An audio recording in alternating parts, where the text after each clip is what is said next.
Oh, there we go. We can just do it early. All right, bet. Yo, Yeah. what's going down? How is your life? How is your world? We are officially 7 days, 7 full days. No, I'm counting. 6 actually. Remember, it's on Saturday. So yes, okay. So yeah, the day it is doesn't count. Okay, yes. Yeah, We are Saturday. 6 full days away. 7 would have been yesterday. 6 full days away from Summerslam. The first Black Champ team will be in the building. And we also will be inviting, if you will, to some degree, or giving away an opportunity for one of our listeners, viewers, watchers to be a part of it as well. Man, it is time to talk about wrestling like nobody else in the world. All right. So that means it is time for the first Black Champ podcast. And I'm Cam from the port. And I'm JR Bang. Make sure you rate, like, subscribe, download wherever you get your favorite podcast. As you see, we both got on our red. Yeah. You know what I'm saying? So you already know how we coming for SummerSlam next week. You know what I'm saying? So make sure you rate, like, subscribe, download wherever you get your favorite podcast. Make sure you get that merch. Click the link in our bio, and you will go ahead and get that. And shouts out to the Barbershop Digital. Shameless plug. Yeah. Barbershop Digital. 79th and Hallis will be having their 200th show at Haymarket Pub in Chicago. Wow. I'll be your host that evening. Shouts out to Joe and Scott. They're gonna have special guests there. So if you're in Chicago or you're planning on coming to Chicago, or you would like to come to Chicago next month and enjoy yourself, August the 18th, Haymarket Pub. That's the West Loop. Y'all go ahead and join us. You can click the link in my bio, JR Bang, and you can go ahead and get your tickets now. So we can celebrate Barber's Chair Digital 79th and Hallis 200th show. All right. Awesome. You know, so that's gonna be a dope. August is gonna be dope anyway, because I got that and I'm hosting another joint that week. So I'm getting back on my hosting thing a little There bit. it is. You know what I'm saying? Just a little bit. I'm bopping in and out on y'all niggas. No, I don't want to be around y'all all the time. So. Oh no. Hey, well, hey, you know, at least you're being paid to be around people. You know, right? Yeah, it's nothing like it, because that's the best part. The best part of being outside is getting paid to be outside. Yeah, I've told y'all on this show. I told y'all this on my other show. Like, you know, pandemic has heightened niggas' awareness, and I really don't want to be around people but friends and family. So I dig it. You know, that's why next week is important. That's why, you know, birthdays and shit are important. I was with my father and my uncle last night. Other than that, I don't like some of y'all. Hey, welcome to my world. There you go. I don't like some of y'all. All right, man. Like Kemp said, man, we gave away some SummerSlam tickets, man. Look at us. Yeah. You know, yeah, what I'm man. saying? You know what I'm saying? 5 years in of the first Black Champ podcast, and I think this is our very first giveaway in 5 years.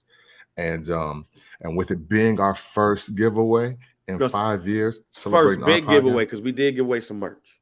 Oh, that's right. Yeah, I'm sorry. Yes, we did give away merch. This is our first premium live event giveaway. You know what I'm saying? There you go. Let's talk right. You know what I'm saying? This is our first premium live event giveaway. Very blessed to get the opportunity to do that. You know what I'm saying? Because again, we copped our tickets. We thought that was it. Got a call really random. It's like, yo, do you need any more SummerSlam tickets? Yes. I'm like, do we need it? I'm like, where are they? Because we might swap ours out. Right. They were like, oh, we got these. I was like, oh, yo, you know what? I was like, yo, that actually might be something that we could use. And then I actually got the idea. It's like, yo, why don't you give them away on your show? I'm like, yo, why wouldn't I fucking thinking like that? Hey, man. That's what I'm talking about. It don't happen often. That's why. It don't happen often. It don't happen often. And we definitely wanted to give the opportunity for people that really mess with the show. I mean, listen, First Black Champ podcast has been around 5 years, celebrating 5 years of First Black Champness. First time that we will be attending a premium live event, not only together, but also as the podcast.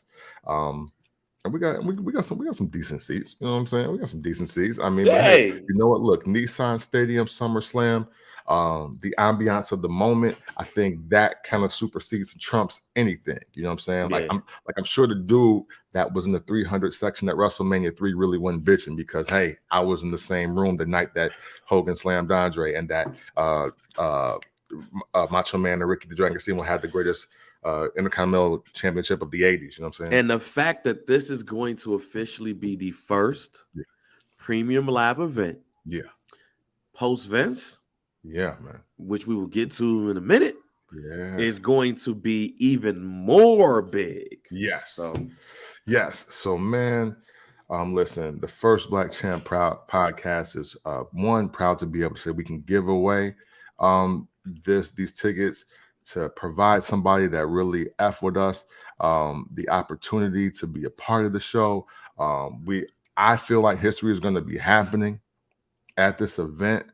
And hopefully what we do, we have a very positive and progressive experience to let somebody know, hey, I was there and I got there thanks to the first Black Champ podcast, man.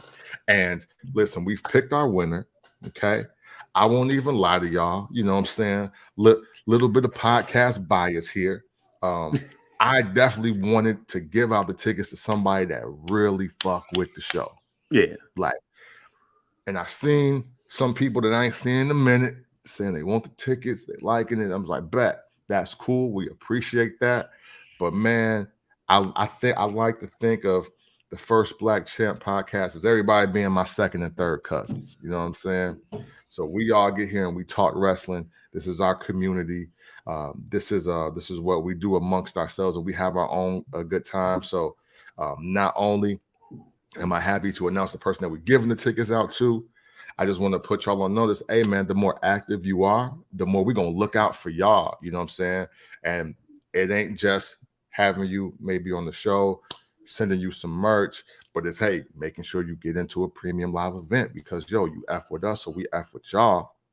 And I think that's just the best way to keep it, rotating as such. You did? All day long. So without further ado, I'm tripping.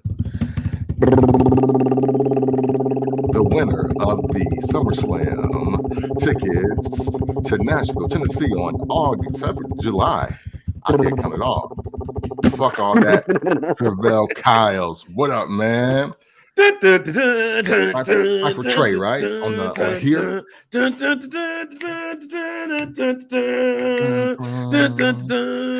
Travell, you have won tickets to SummerSlam 2022. You get to see Roman Reigns go up against Brock Lesnar for the 7th and hopefully final time. You will also see, I said Seth Rollins and Roman Reigns. I think I fucked that up. But Seth Rollins is going to be going up against Riddle in a match we never thought would happen because Riddle's wife said some shit about Seth Rollins and Becky Lynch on Twitter. You'll also see the Street Profits go up against the Usos with JEFFJARRETT Jeff Jarrett as your special guest referee.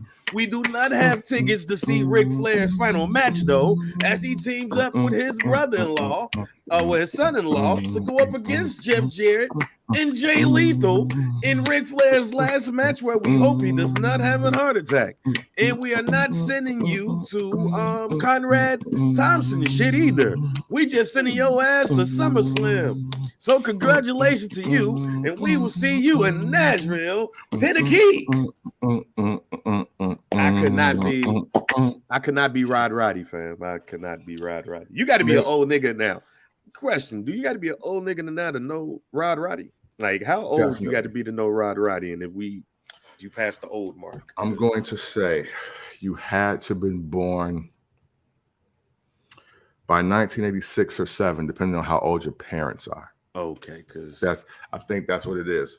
Like there's like a millennial knowledge gap, and depending on, you know what I'm saying, like again, like look, if you never had saltines, ginger ale, and Price is Right on your sick day, You have no idea what the fuck we're talking about. You have no idea. I was when I said Roddy, I was like, damn, I don't think a lot of niggas gonna know who Roddy is, man. Matter of fact, hey, and you know what? And here's the way, right? Okay. You gotta know who Ray Comb is. Oh yeah. Family Feud. If you don't, I think those are synonymous. That period of time, R.I.P. Ray Comb. But if you don't know Rowdy, then you don't know Ray Combs. And well, Pat Sajak been around forever, so he counts. Yeah, he's still out here. There's a so you know what I'm saying? Because like Bob Barker, like some of these little niggas don't even know who Bob Barker is. Right. See, that's the thing. So look, and if nothing else, you know him from Happy Gilmore. See, if you don't, so you gotta know certain things. Yeah, like that was an undefeated combo. Roddy and Bob Barker was an undefeated combo. G. Yes. You cannot beat that with a stick. You know what I'm saying? So technically, I would say if you are under 35, you probably do not know who that is. Damn. It's just one of those things. I mean, because hey, now Steve Harvey hosts everything. So damn. You know. That just fucked me up. Sorry. Well, speaking of fucking you up, let's go ahead and start the show. Congratulations, Travell. We'll see you at SummerSlam. And yes, sir. See you at SummerSlam. And I promise you, and Kier, that I will not call nobody a bitch at the event. Place your bets on that. Is that on FanDuel? Is that on FanDuel? Can you DraftKings with that? I promise, man. I'm grown. I am not the same Bang who went to the Round Ball Classic and was cussing out Dwayne Howard and Joakim Noah. I'm not that same Bang. Listen, man. I don't know if we can listen. If anybody want to help First Black Champ get on DraftKings so we can set our own betting odds about things, I would love to curate something around this. This would be great. This would be phenomenal. Yeah, y'all niggas ain't got no faith in Bang. All right. Well, look. Trey, again, thank you, man, for being a loyal listener, watcher, contributor in every aspect to our show. We greatly appreciate you. So, Travell, SummerSlam tickets are yours. Thank you, my brother. Continue supporting the First Black Champ podcast. Shout to Kier, too. Just shout to you just because you've always been down. Yeah. Now, let's go ahead and get to quite possibly the biggest news in wrestling history. The very least, the biggest news since March 2001, when WCW was sold to him. But I'm going to say this is the biggest news in wrestling history when Vince McMahon sent out a tweet that told the world that he was going to retire. Yeah, man. Vince McMahon is only now the shareholder with the most shares, Jack. That's it. Vince McMahon is no longer the CEO. In fact, he is no longer in charge of creative. He's retired completely from the WWE amid sexual assault rumors, allegations, paying women hush money, all of these things. It seems to have taken down the man who is the father of modern day wrestling. I know when I saw the news come down, we were tagged into a tweet. And I just so happened to look at my phone, and I thought the tweet was fake. I thought the tweet was fake. I went straight to the Twitter and made sure that it was the check mark on there, and the check mark was on there. I'll be honest, I know Vince McMahon is 77.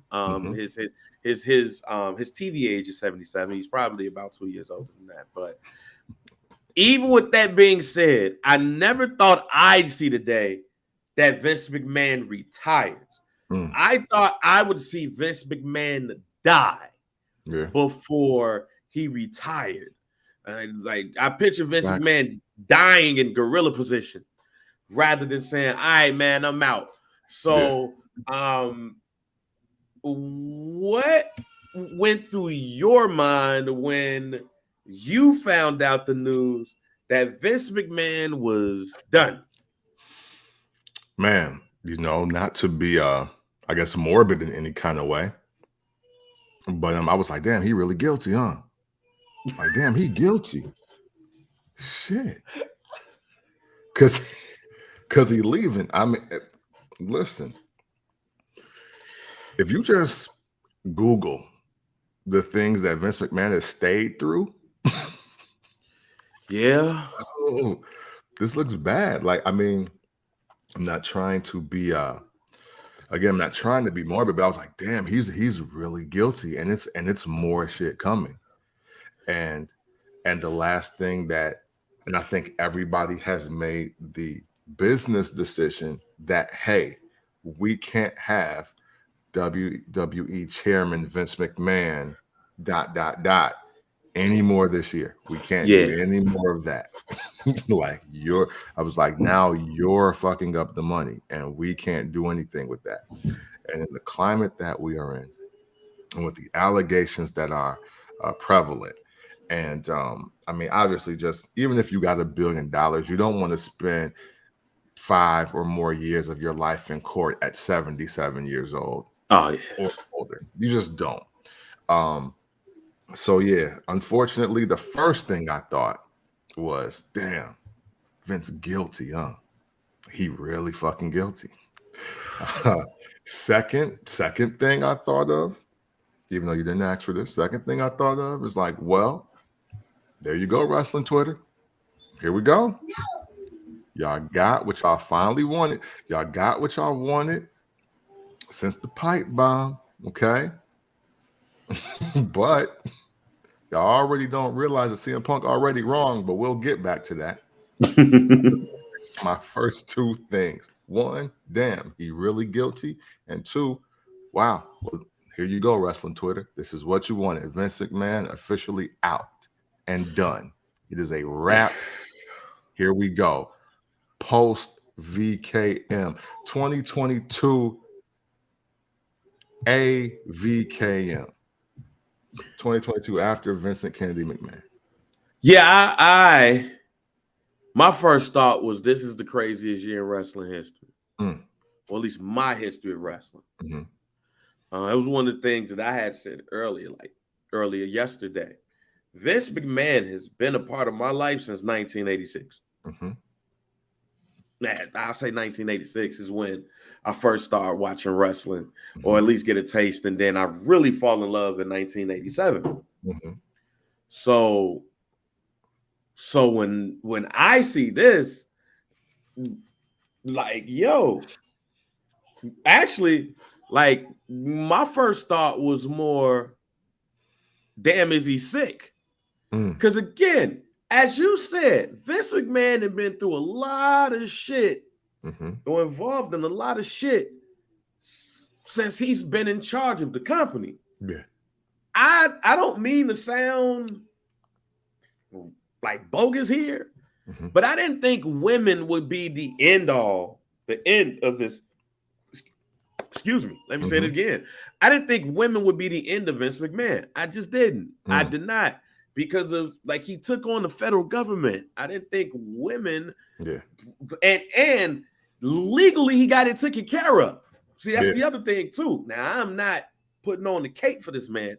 I'm just saying I seen Vince McMahon take on the federal government and win. Right. There's only two people that we know in our lifetime to take on the American government and win: Vincent Kennedy McMahon and Jay Prince. Man, that's it. Right. Like, and that, you know what, Irv Gotti too. I give Irv Gotti, because Irv Gotti and DJ Drama, because he had a RICO charge. But look. But they shut down Gangsta Grills forever. It was a draw. It was a draw. But I never think that this would take down Vince McMahon, even with Me Too being a thing and all of that stuff, because essentially, I'm thinking like he's thinking. I paid a woman money to be quiet. The issues that they were paid, we good, and handsomely too. And he's a billionaire white man, so I had many reasons to be like, he's white, he gonna get over this. It is what it is. Mm-hmm. I did not expect Vince McMahon to retire. Again, Yeah, man. I thought Vince McMahon would die in gorilla position. And then next thing you know, they have the face on the thing. That Yeah. didn't happen. And it was unceremoniously as well. It's just a tweet. And if you watch SmackDown, it was like, the people was like, thank you, Vince, thank you, Vince. But it was unceremonious.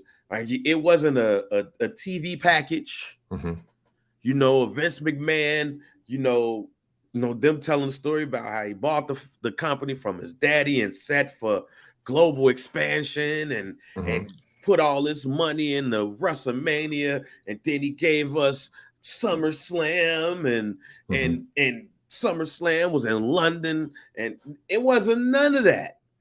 It wasn't none of that with the voiceover. Yeah. It was tweets, Stephanie, Street Profits. Yeah. Hey, yo, I'm out. My daughter will tell you. Right. Start the show. But for good reason, though. For good reason, though. And obviously I'm not trying to make a 100% parallel here. But remember the outrage, the uproar, just the energy, the magnitude of Sandusky and Joe Pa? Yeah.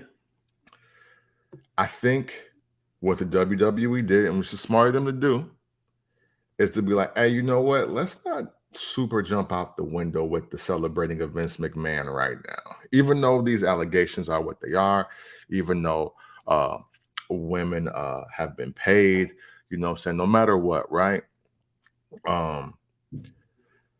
Let's just fall back because the thing about public perception and everything and the eye of just the people, it's like, hell, I feel like you've coined this phrase of fake outrage. Celebrating Vince McMahon too much right now would lead to just probably a firestorm of backlash of however SummerSlam is. Whether it's good or bad, it's going to be Vince McMahon's fault. Right. However, when we get to around his, let's say his 80th birthday, and the doc comes out, and then the celebration comes out, and you've had time to see, hey, Vince left the company in good hands. This is still the WWE. You know what? Let's celebrate old Vince with his nasty ass. You know what I'm saying? Like, it's better to have that than why are you celebrating an abuser, an assaulter, and a person that coerces and does things to women? And just because, unless that's Facebook user, I would love to give credit to somebody. But yeah, I mean, hey, two things bring down empires, man. It's women and money, or a combination of the two. You know what I'm saying? Even though nobody said it, I strongly believe that Rockefeller was broken up because of a woman and money. Like, both. Hey, yo, you shorted me a check and you fucking her. Why? You know what I'm saying? That's just what I believe. So yeah, you want something to go down, put enough women and enough money around and watch things just change for a lot of people. So I think it's for good reason. There's too much Vince publicity going on with that company being this profitable post-pandemic with what they got going on at the Nissan Stadium. So I totally get it to that degree. Yeah, and I mean, essentially, he had to go. Yeah, it was time. And some people would say it's been time. Look, when I get 77, I don't want nobody pushing me out just because they don't like me. All right, so Twitter and all that, I get it, but this don't matter. Yeah, like if I'm Vince McMahon, your tweets don't matter to me, no matter what you think. Yeah, but essentially, with what we learned, he had to go, and I knew, and. Yeah, you had the woman that he paid off, but that seemed to be consensual. Yeah. On the surface, don't know. Maybe his power made her like, yo, I have to sleep with Vince McMahon, or she was like, yo, that's Vince McMahon. Right. I mean, either way, she hasn't spoken up much at all. Right. NDA. Shouts out to that. But when you find out that Vince McMahon coerced a woman wrestler to give him oral sex, and he continuously harassed her, and then she continuously says no. So he was like, "Yo, you out?" That right there was the end to me, because the wrestlers are the bread and butter. They are what make the WWE the WWE. Right. And once that came out, I said it here. It was a wrap. You could cancel Christmas. It's just only a matter of time. So it adds to the complicated legacy of Vince McMahon, which will go down in history. Look, this man is going to go down in history as one of the people who changed the world. Yeah. And I'm not. It's bigger than wrestling. This is not over exaggerating. Vince McMahon, through wrestling, changed the world. He took what was at one point regional and carny into a global phenomenon. I don't care what you think about the product today. I do not care. Here's why I don't care. Because it's still millions and millions of people flocking to these events weekly. Yeah. It does not matter what I think about who's wrestling. And here's the other part of that why. When I'm younger, I think this is a sport. As I'm older, this is sports entertainment. Right. I am automatically going to think of the product differently than I did when I was 13, 12, 11, and 10. Yeah. So I look at this shit now as simple as a soap opera. That is it. That is all.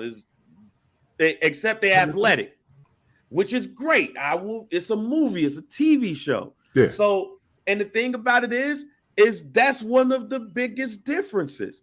You didn't see wrestling on network television when we were 5, 6, 7, and 8. That grew to that. That does not happen if Vince McMahon does not give you what he gives you. You do not have pay-per-view the way that you have now. Let's get that straight. That was closed circuit television, but that shit was few and far between.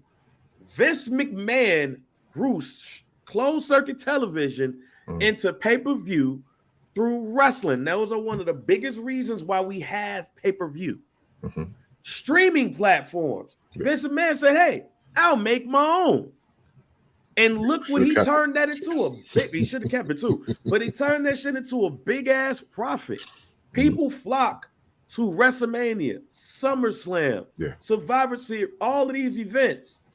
So Vince McMahon changed sports, and through changing sports, he changed the world. Yeah, super facts. And I want to highlight that as well as highlight this question that we got. And I'm sorry, it says Facebook user, my brother, so I'm not sure. It says, do you guys think the product was getting stale under Vince after all these years too? Me, no. Because I'm always gonna blame the wrestlers.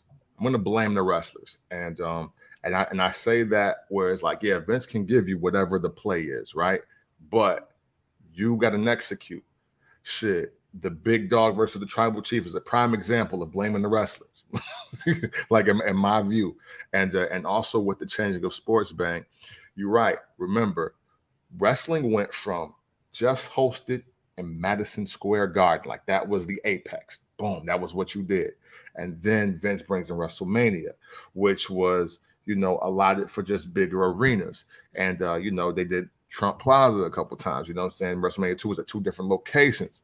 Hold on, let me say this. I don't know, because if you're looking at the stream, you see Facebook user. Yes, that's Facebook. We don't know who Facebook user is. Like you could literally be anybody. But you could be my brother. I don't know. But thank you for participating, though. We definitely do appreciate it. So your humble arrogance thinks that I should know who you are when it says on the screen, Facebook user. Yeah. So you might want to put your name and then the colon and then say this humble arrogance, because I don't know who this is. I don't know. The face the face is a silhouette. Yeah. You can be a white guy. Yeah. That's all I know. I don't know who that is. I don't know. But Vince, under his watch has moved wrestling into stadiums. WrestleMania, SummerSlam, and the Royal Rumble are now in the same venues as the Super Bowl. I mean, what? Oh, no, and to add to that, the cities come to them. Yep, exactly. They don't go to the cities no more and be like, yo, what's good? No, the cities send a committee to the WWE headquarters in Stamford, Connecticut, and be like, hey, here's a presentation of, hey, why don't you come over? Right. Why don't you slide over to us? And this is what we do. Like, yeah. Antoine Ward. Shout out to Antoine Ward. Okay, see, there you go. Shout out to Big Papa. There you go. So, yeah, man, look, I'll be even straightforward because I just was. The product is not stale. We got older, fam. Yeah. Tell me a storyline you ain't seen. Right. Like that we've seen damn near every storyline, and things are going to get used up over again. And what we don't know or what we didn't realize is that these are some of the same storylines that was used when our parents was watching wrestling. Yeah. There's not too many storylines. Look, Erica Kane got married like 8 times, and you know who kept watching All My Children? Your mama and your grandmama. Yep. They didn't say, you know what, shit, I'm tired of Erica Campbell getting married. Why don't you just settle down with one nigga? No, we got older. That's what it is. And when you get older, things automatically get stale because you've seen it enough times. But you know what, though? Even though that is true, I think we still got to shift the accountability on the wrestlers, right? Oh, no. That's why I was going to go there, but go ahead. Because some people are just abusing the same storylines because either it's what made them who they are or they knew how big it was. Like, how many boyhood dreams have we had, right? Like, but Shawn Michaels so far has still done it the best. And now this is the one that Liv Morgan is doing right now. That's her storyline. That was, and if you go to and they say, and if they say if you go to a live event, the person who get the biggest pop is Liv Morgan. Yep. Exactly. But the thing is, if she was better at talking and she was a little bit better at wrestling, because she has gotten a lot better over the last few years, it would sell. It would sell even greater. We got too many people, and then we got too many people that just want to be badass. Like, okay, we get it. We all love Steve Austin. Y'all all Steve Austin babies. We get it. But somebody else has to do something else. Like, that's why I'll go even better. I'll even go even further for you. I go in further for you. You can't say you can't ask the question, is wrestling stale now? As if you were shocked when The Undertaker died at the Royal Rumble. Hey. The Undertaker died, ladies and gentlemen. Look, let me say this again. All right. The Undertaker died at the Royal Rumble. And you went to school the next day really thinking that The Undertaker died. Okay. So what we want? The Undertaker to die again? Like, what we want him to float and levitate again? Right? We lived in a time where the Ultimate Warrior came from parts unknown. And now we live in an era where the Ultimate Warrior will be from Phoenix, Arizona. Like this look, that's what it is. I get it, but we all have to understand that while we buy the merchandise, the kids is who is being marketed to. Yeah. So look, this ain't the Attitude Era. Chicks ain't gonna be out here pulling up their shirts, and Triple H is not gonna be. He's married now. Unfortunately, he ain't doing that right now. You know that when we do this, it's not as often. So, but right now would be the perfect time for fucking Madcap Moss to pick it up, though, because he need a gimmick. Yeah, he needs. He's the future, but he just needs some color. He needs some elbow pads or something. But basically, what I'm saying is, I would rather ask a 16-year-old that question than me, because I've seen damn near everything. Yeah. I watch wrestling. We went through. If you listen to this pod, I watched USWA. I watched AWA. I watched AWF. I watched ECW. I watched All Elite. I watch everything. Yeah. So when I see, matter of fact, I get more upset when I don't see a storyline, whether I like the storyline or not. Like, why are we just aimlessly wrestling? Yeah, right. Yes, the aimless wrestling is the real problem. Yeah, like they eventually had to turn Lacey Evans and Leah to a storyline because I was like, this is happening for no fucking reason. yeah, But like that. Yeah. again, I mean, hey, look, let's move over to AEW because we don't talk AEW enough. We watched CM Punk do the same storyline 4 times, but you only were paying attention during one, and that was the one with MJF. Like the blame is always on the wrestlers to me. We seen Chris Jericho do the same storyline 3 times in AEW. Yep. It's just so like it's the sell, it's the banter, it's more than the match, and that is the aspect of sports entertainment. Like that it trips me out. Everybody talks this pro wrestling shit, but yet everybody is trying to figure out. Well, everybody but Daniel Bryan or Bryan Danielson, whichever one you want to call him. He's the only guy that's not purposely trying to come up with any storyline. He just really wants to go out there and wrestle. And you know what? Maybe he should be like a college coach or something like that. That would be cool. But everybody else is in the aspect of sports entertainment. There has to be some kind of story being told. And it's really on how you sell it. You know what I'm saying? The product isn't stale. The wrestlers just aren't as great as we would like them to be. And I'll go even further for you. And I would say, you know, the gift and the curse of Triple H and NXT. Right, it's the gift and the curse because I think what Triple H and NXT gave is what people did not go to, and that's independent wrestling. Yeah, like for everybody that says they love wrestling, he gave you indie wrestling, which you didn't see often because there wasn't a platform for it. But what you grew up on, everybody in this chat, everybody who's watching this, and everybody who's listening to this pod, you grew up on sports entertainment. Fact. You didn't grow up on pro wrestling, all right? Because I could challenge a lot of y'all to answer some WCW NWA questions, and you don't even know about it. The only person that'll be able to answer those questions is Jonathan Hood, because Jonathan Hood comes from an era of pro wrestling which grew into sports entertainment. Ladies and gentlemen, this is the legacy of Vince McMahon and why it's so complicated. You hate what you love. I'm gonna say this one more time. You hate what you love. You say you love wrestling, but you grew up on Hulkamania. You grew up on Macho Madness. If the Ultimate Warrior is one of your favorite wrestlers of all time, you can really shut the fuck up. Yeah. Your pro wrestling argument has to die if he's number 1 or top 3. If you say to yourself, oh man, you know, I really love the Ultimate Warrior. You love sports entertainment. The pomp and the circumstance of wrestling. Remember, Jonathan Hood came up in the era when Marks didn't have theme songs. Right. Yeah. Now, theme songs did not start with the WWE. It did not. No. But who helped aid in the increase and the lure of your theme song being a part of your character? Right. Vince McMahon, because John Johnston and Jimmy Hart gave us some incredible theme songs that identify with the wrestler. That's the entertainment part of wrestling. Yeah. Hulk Hogan slamming Andre the Giant.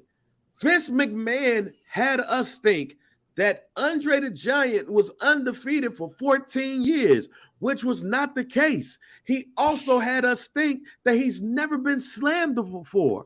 That was not the case. And Hulk Hogan slammed that man, and that made history. Fam, that right there, you grew up sports entertainment. Yeah. You did not grow up a wrestling fan. Yeah. Macho Man. The theme song was the graduation song. You did not grow up a wrestling fan. You grew up a sports entertainment fan. The Undertaker. If The Undertaker is top 5 wrestlers for you, you again grew up a sports entertainment fan because you really thought that this man was from Death Valley and he was really an Undertaker. He's putting people in body bags and oh shit, he died. And then he came back like he's Jesus or something. And oh, even in 1998, his brother's back. He burnt. Undertaker tried to kill his brother. He burned up his brother and his family, but his family is dead. Kane is alive, and he here to attack The Undertaker. That was 1998. For some of you that's listening, you were a freshman in college. For some of those who are listening, you was a junior in high school, a freshman in high school, the 8th grade. You did not grow up on wrestling. Yeah. You grew up on sports entertainment. Yeah. That's Vince's legacy right there. Yeah. He took wrestling and made it entertainment based, and it made billions and billions of dollars for a lot of people. Mm-hmm. And Lou Thesz was never your favorite wrestler. He was not. Stop it. He was not. Joe Theismann was not your guy. Joe Theismann was a football player, though. He was what was the dude that Joe? Who? The old guy that did the strongman pose. But he didn't have the handlebars though. I think I know you're talking about. I don't remember his name, but yes, he wasn't your favorite wrestler either. Yeah. Like the entertainment was increased, and I think people who listen to this podcast or watch wrestling, they are under the guise of wrestling. They didn't do this back in the day because that was sports entertainment. Now, if you were an NWA fan and simply an NWA fan, and the close thing, the pop and circumstance you got was Ric Flair's theme song and his robes, then we can have a conversation. But while they were doing sport wrestling over at NWA, your ass was where?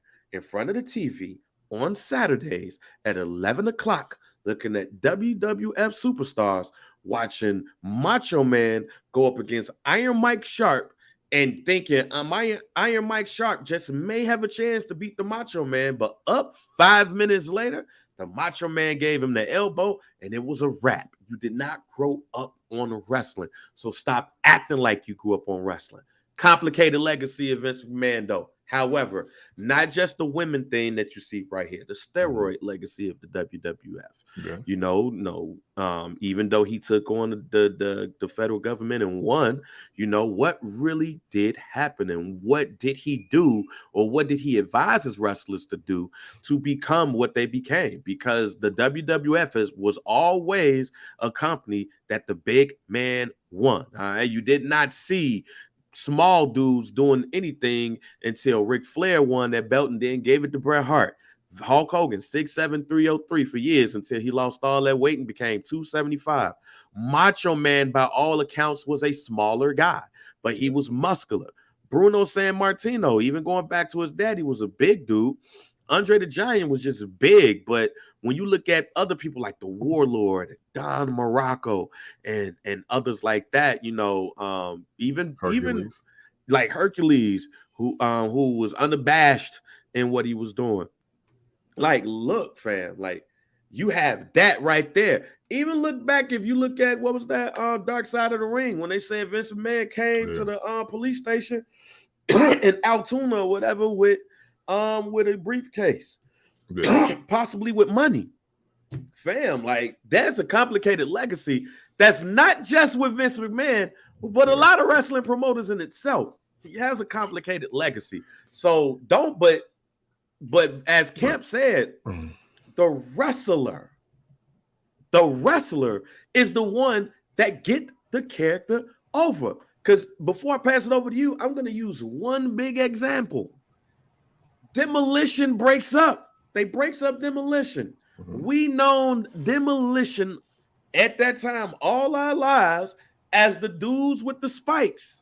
Yeah. Not even realizing that might be some BDSM shit we looking at. Yeah. But then they break up and they break them up. Crush comes from Hawaii all of a sudden. He's Kona Crush. And then you got the Repo Man. Yeah, man. The Repo Man. So, what that mean? He switched up characters right in our goddamn face. Yeah. So one that will beat your ass to another that'll steal your car. Mm-hmm. And what did we do? Oh, man, the Repo Man's kind of cool. Sports entertainment is what you grew up on. And I just got to shout out this man, Jesse Smith, real quick. Okay. I've known Jesse all my life, basically. I've known Jesse since I was 6 years old, basically. went to kindergarten together. We was in different classes. Then we was in the first grade together. We was always the two fat kids in the class. Oh, okay. Well, you said it. We were, but fuck Jesse right now. I'm Oh. tired. I'm tired of Jesse coming onto my platforms and reminding me of shit that happened in high school. All right, we did the Oklahoma drill. I got low. He got lower, and he almost paralyzed me. But in 2023, I'm getting my get back. Fuck you, Jesse. Hey, 30 for 30. Jesse Smith versus J.R. Bang. Shit, I don't know. but shout out to Jesse. Thanks for tuning in, my man. Also, thanks to Antoine for tuning in first time listening. We appreciate you, sir. Yeah, you know what? Speaking of pro wrestling and all of this and the curious, complicated case that is Vince McMahon, listen, as wrestling fans, we do also have to remember that. Oh, shit. Am I still? The hell? I was trying to do you because I got to check on kids. I'll be right back. Oh, my bad. We also got to remember that wrestling at its core was not designed to be this big corporate ran machine. You know, when wrestling first started, it was in territories, very small, like used car salesmanish guys were ahead of these platforms, venues, and places. And, you know, there really wasn't room for expansion to what we see today with national and global sponsors, doing stadiums, doing European circuits, UK circuits, going to Japan, like all of that. Even though going to Japan to wrestle has always been a thing, you got to think that this big corporate global just phenomenon that wrestling is right now, it was never designed that way. Even when Vince was buying up the territories, you know what I'm saying? Niggas was mad at Vince for trying to do it. Yeah, you know what I'm saying? Because the thing is, you knocking everybody else's hustle. I believe that a lot of used car salesmen were once wrestling promoters, just based on the documentaries that I watch and that and everything that we see going on. Because it was like, hey, yo, yeah, I got some guys that come out here and wrestle for you. You know what I'm saying? Like, sure. All you do, you need $1,500, and then you pay the wrestlers $20. Man, that you drive off. With the big horns on your fucking Cadillac here, or your Saber, whatever. So basically, what you saying? A lot of wrestling promoters was Mr. Wesley from Roadhouse. Yep, absolutely, absolutely. Or potentially, and working their way up to be JR from Dallas. That too. You know what I'm saying? So, I think in the grand scheme, if we were to peel back these layers, which we won't, because Vince McMahon is the top dog. If we peel back the layers of every organization owner, you'll find all of the same kind of play, I believe, in their resumes as you do Vince McMahon's. The thing about Vince McMahon's, though, is that he made himself a billionaire, making several people multi-millionaires, making some of them household names forever. So you buy yourself time. You know what I'm saying? You buy yourself a lot of time. Even now, even in the midst of all this controversy, look at the three new staples that he's made with the bloodline. Roman Reigns and the Usos are stamped forever right now. Charlotte Flair currently stamped forever right now. John Cena stamped forever. Brock Lesnar, Paul Heyman, like there are just the good, even though bad should never be talked about like this, the good that Vince has brought to the game of wrestling will supersede the bad. It will. And that's the other thing that we as wrestling fans, we got to keep quiet on right now. So don't hop on your social platform and get out here talking about all the great shit that Vince McMahon has done, because right now opinions are skewed and things are altered right now. But when the dust settles and all of this is handled, or whenever he unfortunately passes away, it will be stabled and labeled that, yo, Vince McMahon created the most millionaires, multimillionaires, household names, and superstars ever in the world as far as professional wrestling. And hell, if you really want to keep it a bean, sports, period. You're on mute. Goddamn kids. This is the first podcast, I believe, where all of the boys have been. Hey, let's go. One time. But Camp, to your point, guess what you see Trey in the background? Yeah. You want to know what Trey is watching? He's watching wrestling. He's watching Summerslam He's watching The Undertaker versus Kama right now Oh wow. at SummerSlam. So that's part of the legacy too, man. Like that's why when I say what I say about, when you ask the question if wrestling's got stale, my son is 7, going on 8 next year. He's watching The Undertaker in a way that he's probably never seen The Undertaker. And he's watching Kama before he was a pimp. There you go. He's and look at him. Fighting machine. Right. And look at him. He's sitting there and he's watching it. All right. Wrestling is for everybody. Kinda. Because also part of his legacy is the kinda part. All right. And it's unfortunate that this is the unfortunate part of the legacy of Vince McMahon as well. It's the lack of Black and people of color in prominent places until, he got a little bit older, fam. Yeah. When we grew up on wrestling, and that's the other part about this. When we grew up on wrestling, Hulk Hogan, Macho Man, The Ultimate Warrior, Undertaker, you go on and on and on, and you're probably going to go about an hour and a half before you name Coco Beware. You didn't go 2 hours before you name Bad News Brown. All right. There were not many wrestlers that looked like us. Yeah. That's the unfortunate part of this legacy. There was not a lot of people that looked like us that we grew up watching winning at a clip. The most famous Black wrestler that I saw in the WWE was Coco Beware. By the time Junkyard Dog becomes a wrestler in the WWE, he ain't doing shit but the cartoon, basically. Yeah. He's basically the Black dude in the cartoon. Bad News Brown was my favorite Black wrestler for a while because he ain't take no shit.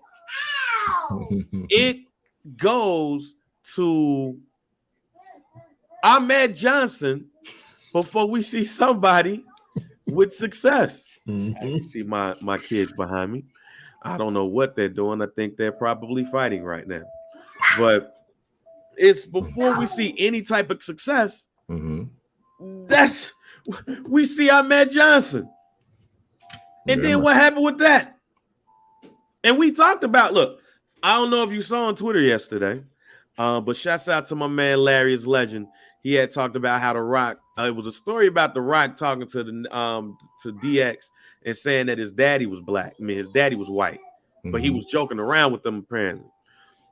But we was like, yo, it might not sound too crazy that The Rock would say something like that. But then I had to remind everybody that you let us know that The Rock is COINTELPRO. Yeah, guys, hey, it was me. I'll let you know. Now, to give everybody a real quick snippet of what that meant, The Rock was just a Samoan dude when he came into the WWE, got some success, but then he enters the Nation of Domination. When he enters the Nation of Domination, he kicks the leader out. When he kicks the leader out, then Kama becomes a pimp. Mark Henry becomes a sexual deviant. D'Lo Brown becomes from everywhere but Chicago, Illinois. He was from Istanbul, Turkey. He was from Europe. He was from all over Australia. He was from all of that. He's from Rome, Italy. He's from Rome, Italy, and all of that happened when The Rock becomes a member of the Nation of Domination. But you can't forget the most important part, though. Before all of that happened, he added a white person. Yes. Owen Hart. So The Rock was COINTELPRO. Yeah. That was some of the most successful Black shit that we've ever seen in the WWE when it came to Black people at one point. And then part of the complicated legacy is the racial tones when it comes to some of their wrestlers. As I told y'all on this podcast before, I challenge y'all to watch a Tito Santana match and not hear no racial undertones in that commentary. Shout to Jesse Ventura. Shout to Bobby the Brain Heenan. Rest in peace. I challenge y'all. And you know who it turns out was in their ear telling them what to say? Vince McMahon. So that's a complicated legacy that we do have to understand. Where I could come on this podcast and say, you know what? Thank you, Vince. You gave me some of the greatest shit that I've ever had in my life as a kid going into my teenage years. Jesse will tell you, I was in school talking about wrestling and shit like I was Stephen A. Smith in the 5th grade. At Prosser, we would be at the table and talking about sports and wrestling. At the same time, Tito Santana was called the Flying Burrito from time to time. Coco Beware was shucking and jiving according to Jesse the Body Ventura on some shit. Fucking Bobby the Brain Heenan, god damn, he said some wild ass shit. Added to the fact that black people didn't really advance in the WWE for quite a time, and that was wrestling in general. And I mean, in later years, as they finally realized, like, yo, black people like wrestling. You get Bianca Belair's, you get Street Profits, and you get The Rock in some cases. But part of that complicated legacy is steroids, racial, sexual harassment with women, the way that women was seen on television in the WWE in general, with the Attitude Era especially, and a lot more other things. So Vince McMahon, while I am sad to see such a legacy like yours go in the way that it went, well, god damn, it was probably time to go a long time ago. Yeah, man. I mean, and of course, I mean, obviously for the first time listeners, you were unaware, but if y'all been listening to us the last couple of weeks, listen, man, this is just what has to happen. Vince retiring quietly. I call this the soft launch, you know what I'm saying, of the retirement. Because the soft launch. Yeah, you know what I'm saying? Which, whoa, he probably wants anything but a soft launch with everything going on right now. But to say all that, to say, you know, his mind, his eye, and his ear is not completely off wrestling. But boy, is this going to give the WWE a very clear runway to close out the year, second half of the year, do their business, get to WrestleMania Hollywood without all this Vince shit in the way. And that, to me, is what's really happening here. I'm not saying that Vince has not retired. He tweeted it. His daughter doubled down on it. So he is going from a physical stance, and I get it. And I know we got to wait a few years for the doc to make sure all this stuff gets settled and resolved. But this is what got to happen. Again, since we started this podcast, First Black Champ podcast to be exact, there's been a total just resurgence and solidifying of women in wrestling in all aspects of it. And in a lot of ways, the WWE led the march on that as far as making them stars. You know, Charlotte Flair is who she is because of the WWE ecosystem. So is Sasha Banks, even though we know what's happening with that. But Becky Lynch, Bailey, Mandy Rose, like everybody that you see right now. And also there's been people of color revamps. Look, Jinder Mahal had the title on SmackDown for over 6 months. You got Kofi Kingston that got a nice run. That was on the fly. That was an audible that we got to fly on. Bobby Lashley is now a 2-time WWE champion. There's so much positive that has been going on in the world of wrestling, specifically being spearheaded by the WWE. The last thing that you need right now in any capacity is to have the original owner, the chairman, the guy with the most shares out here in the news every 3 or 4 days with rape allegations, assault allegations, paying you off allegations. Like pretty soon, I mean, hey, everything but men has come out. You know what I'm saying?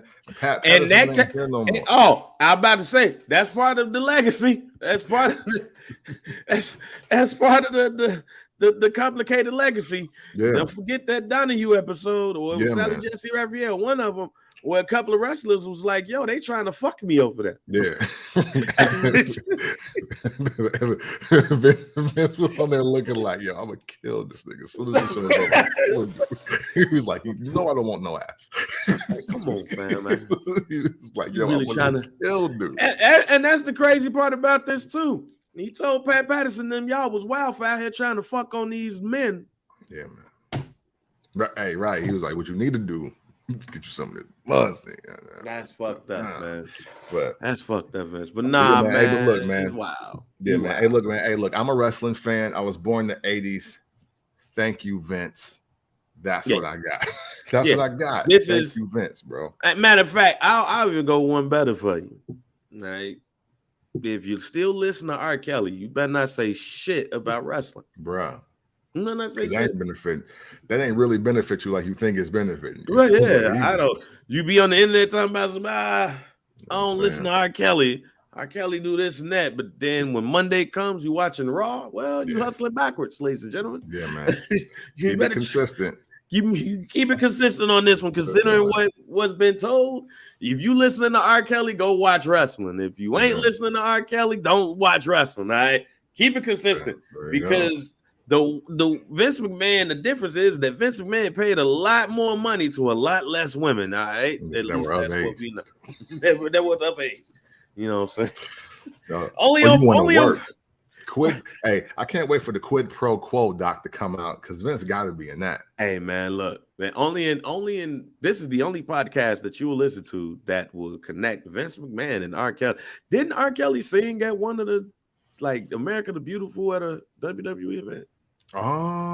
You know, I don't want to say no. I bet you he liked wrestling back in the day. Oh yeah, well. Tell him what he liked back in the day. But first, Barney, like, oh yeah, I got to get set up like that going. These kids around here, I'm singing some songs to them and shit. Yeah, first black champ. Real big question though. Now that Vince McMahon is gone, you had SmackDown, which was the first event in the post Vince McMahon era. The show went quick too. They weren't wasting no goddamn time on that Friday. It was like I said, Stephanie and then the Street Profits came. It was like out the crowd. It was like, oh, we ain't came out the crowd in a while. Like everything went quick. And then there was a rumor that was thrown out there by Brian Alvarez on Twitter that said that Brock Lesnar was like, man, he ain't here, I ain't here. Fuck all this.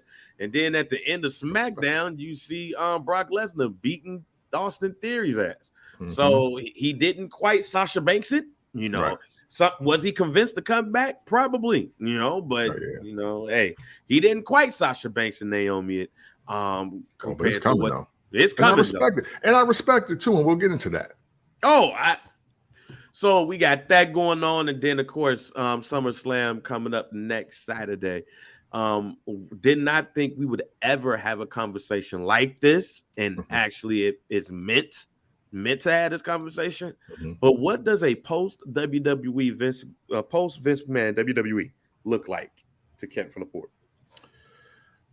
It looks promising, and again, because I already told y'all where my stance is on this earlier in the show.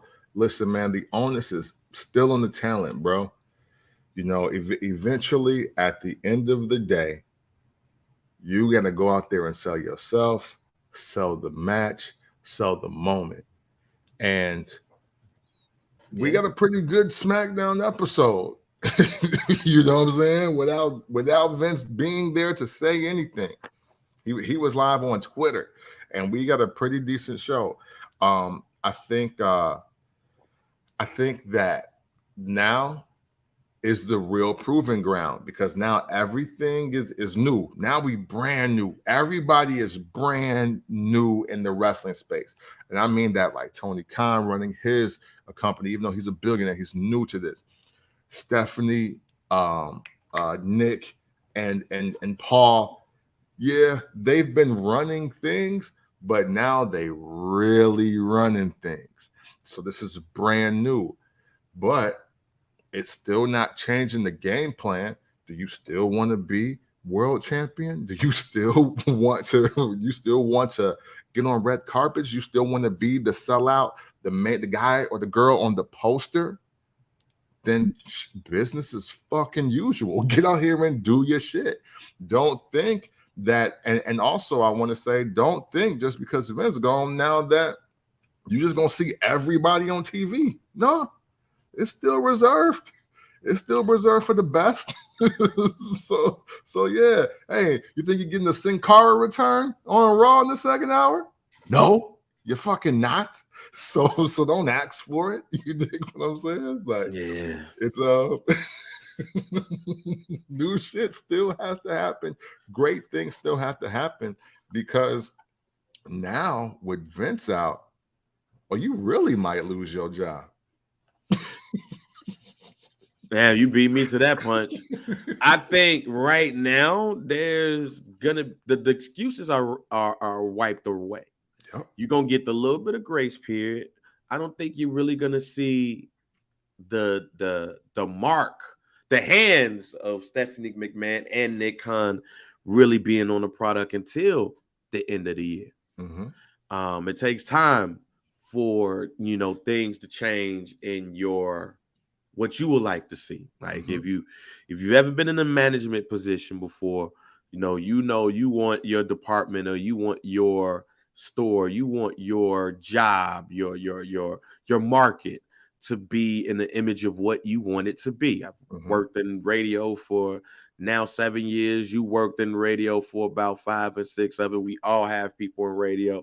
We've been in situations where we've had turnover with program directors or general managers. General manager come in and the general manager want this market to be in the image of what he would like it or what she would like it to be. So that means personalities, sales people, promotions people, digital people, whatever. Traffic.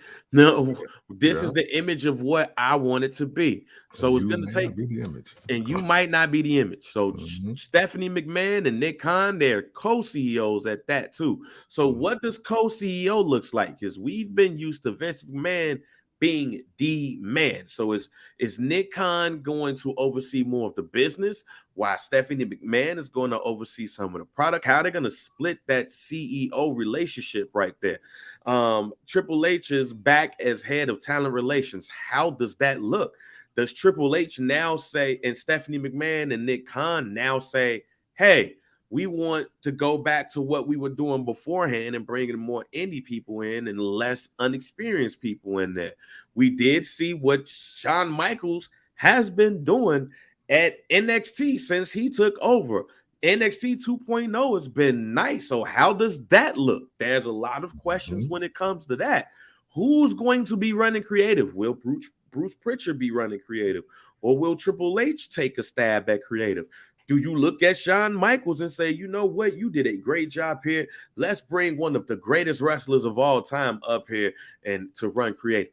There's a lot of things between now and the end of the year that to me is going to set the WWE on the course for the next 10 to 15 years. And here's the other thing, ladies and gentlemen. While he's no longer involved in the everyday product, he is still the majority shareholder of the company. Does Vince McMahon sell those shares to somebody inside of the building, or does he sell it to an outside entity? Because if that's going to happen, that's going to happen within the next year or so. I can't see Vince McMahon at 80 years old talking about I still own this at the very least. So you have that to think about as well. It is going to be a lot of things that go on in the WWE behind the scenes that we will never see, and that Sean Ross Sapp and Brian Alvarez and Dave Meltzer will all be on Twitter and on their platforms speculating. So get ready for a lot of shit to be talked about, alluded to, speculated, because here's the other part about this, bringing it back to the co-CEO relationship. When it's two people manning the ship, there's a lot more shit that can happen because one person's going to want to see things their way and the other person's going to want to see things their way.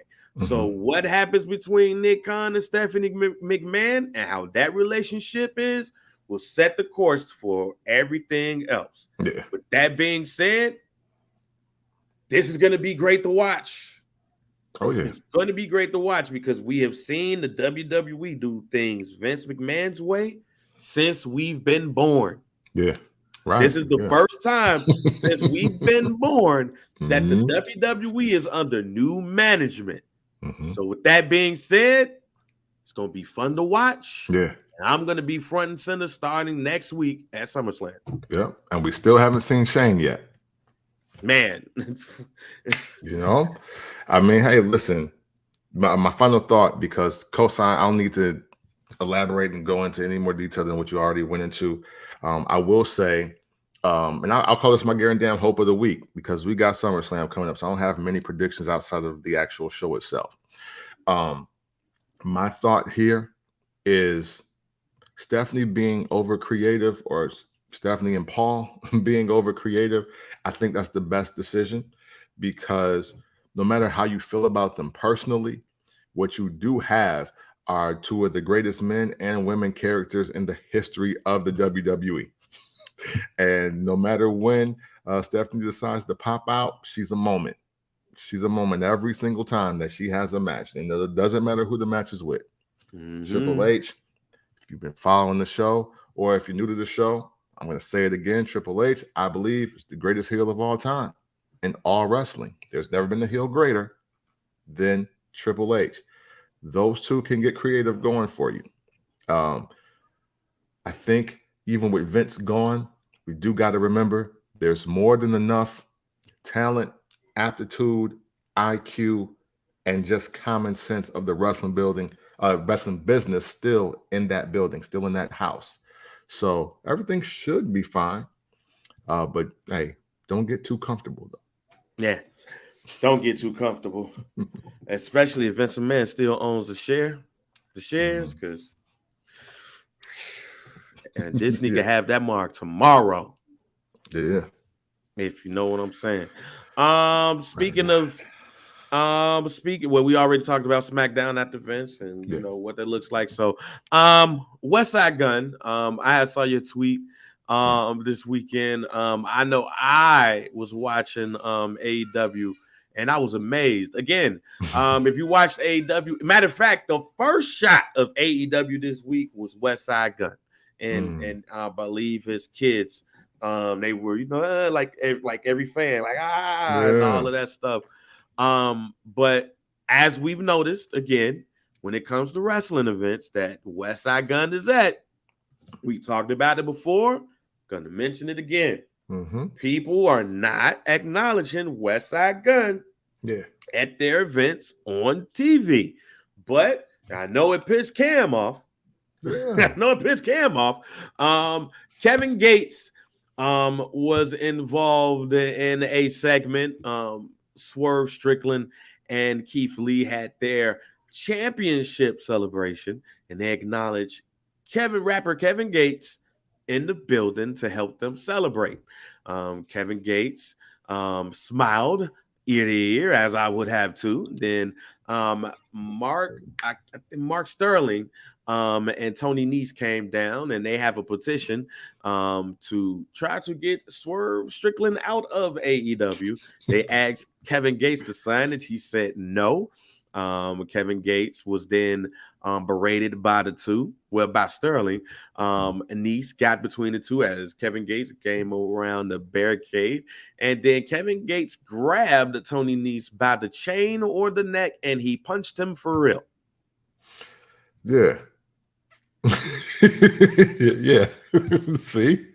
And this is why you don't invite Kevin Gates to shit. And then later on that night, Jade Cargill and her homecoming was brought to the ring by Stokely Hathaway and Jermaine Dupri. So there were two hip hop acts, Jermaine Dupri and Kevin Gates, that were acknowledged. Right. Kevin Gates, Jermaine Dupri, acknowledged. Westside Gunn, camera shots. Hey, and you know what? Let's just call this what this is. AEW is high-key struggling. High-key struggling from a business aspect. Hear me out. All right. Because I know y'all, some of you probably that are here don't want to hear this shit, but it's very real. Because I'm not going to say I didn't know that Kevin Gates was a wrestling fan, but I'm saying that his album just coming out, the Carisha Please episode, and just the his style of promo run is different. So that made a lot of sense for him. But obviously, the ploy here is to look how many people that are legends or sell records come to AEW events. Like, that's what it is. I love Jermaine Dupri. His contribution to hip hop and R&B music is undeniable. But him being at any wrestling event don't move the needle for me, because I was like, fam, weren't you on tour Run DMC when all this shit was happening? Like when the 80s wrestling shit was happening? I ain't never seen you. You went with them at WrestleMania 5 at the Trump Plaza. Like, I didn't see you there dancing. So, so my thing is, they're just trying to highlight people. You know, hey, JD got vegan ice cream for sale. You know what I'm saying? Maybe they had a little stand over there at the event. I don't know. But to me, personally, just to me, the reason why Westside Gunn should be acknowledged is not because he sells millions of records, because we know he doesn't, right? He makes millions of dollars, but he's not, you know what I'm saying, selling millions of records. He's also a Rock Nation artist. But the reason why is because he's a real wrestling fan. Like, he's a real wrestling fan that uses his art as well as his platform to talk about nothing but rap and wrestling. And the bigger calling part to him is that maybe, just maybe, AEW, the relationship with Westside Gunn can get you a greater relationship with Wale, who's definitely, obviously, in bed some kind of way with the WWE, because Wale Mania is one of the events promoted more than anything else around WrestleMania week. It's WrestleMania, the program itself. It's whatever Conrad might be doing, and it's Wale Mania. Like, those are the events, and you need some of that energy to come to your spot, because not only has Wale has his music fan base, but he has a wrestling fan base, and wrestlers pull up to his shit. And I don't know why they are neglecting to highlight the one superstar or the one star of in any other world that is a real true fan of their product, but they fucking up high key because Jermaine Dupri ain't gonna mention this shit ever happening for him. Bruh. So Kevin Gates ain't gonna never mention this shit happening to him. But yet and still, Westside Gunn, y'all be on his IG, y'all be on his Twitter, y'all would be in his songs if you played the situation right, and you'd probably get a more loyal fan base out of taking that route versus all the other ones. All right, now what I'm gonna say is going to sound high-key disrespectful to Westside Gunn. Okay. And it's not meant to. Right. But the reason why it's gonna sound that way is because I'm going to tell you what I believe that they think of him. All right. And it goes to a conversation that I was having with one of the homies about Conway and his Funk Master Flex venting and all of those things, right? Mm-hmm. Now, mind you, again, it's going to sound high-key disrespectful, but it's not, right? Jermaine Dupri is a hip-hop legend. He's in the Songwriters Hall of Fame. Very well may end up in the Rock and Roll Hall of Fame. He's definitely a hip-hop legend. He's kicked off numerous careers along with his own. Kevin Gates is a multi-platinum hip-hop artist. He, along with J. Cole, are the only people that I could think of that have went platinum with no features, because J. Cole fans like that. Westside Gunn is a part of the Griselda movement. And in some cases, that's it to some people. Yeah. Now, Jermaine Dupri is the highest on this list. I know they booked Jermaine Dupri and was like, yo, this is going to move the needle. And I don't even think they used Jermaine Dupri well, because I sent out a tweet while watching that match. And when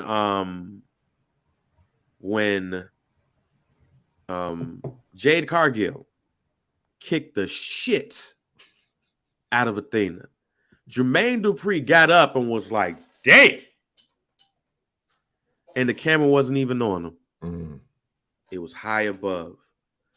If you was paying attention, you saw him. They showed him and Stokely talking. He was not involved in the match in no way, shape, or form. He just sat there. Now, in black advertisement space, Kevin Gates did the movement for them because he punched the guy. Mm-hmm. You looked at all of the black blogs, and even, I wrote an article about it on Black America Web. Nice. Where, hey, that's a viral moment. Mm-hmm. Similar to when Shaq got speared in Jade Cargill's first match by Cody Rhodes, and he took that bump. Viral moment. But to your point, and this has to be said even higher, Westside Gunn is an actual fan. Mm-hmm. And what I mean by actual fan is, as soon as this event was over with, people, like-minded people like us, are tweeting Westside Gunn why he is not being acknowledged. So we ain't the only person that thinks this. Right. And he's tweeting back. Somebody even tagged Tony Khan, and he was like, hey, you see this? So he noticed it too.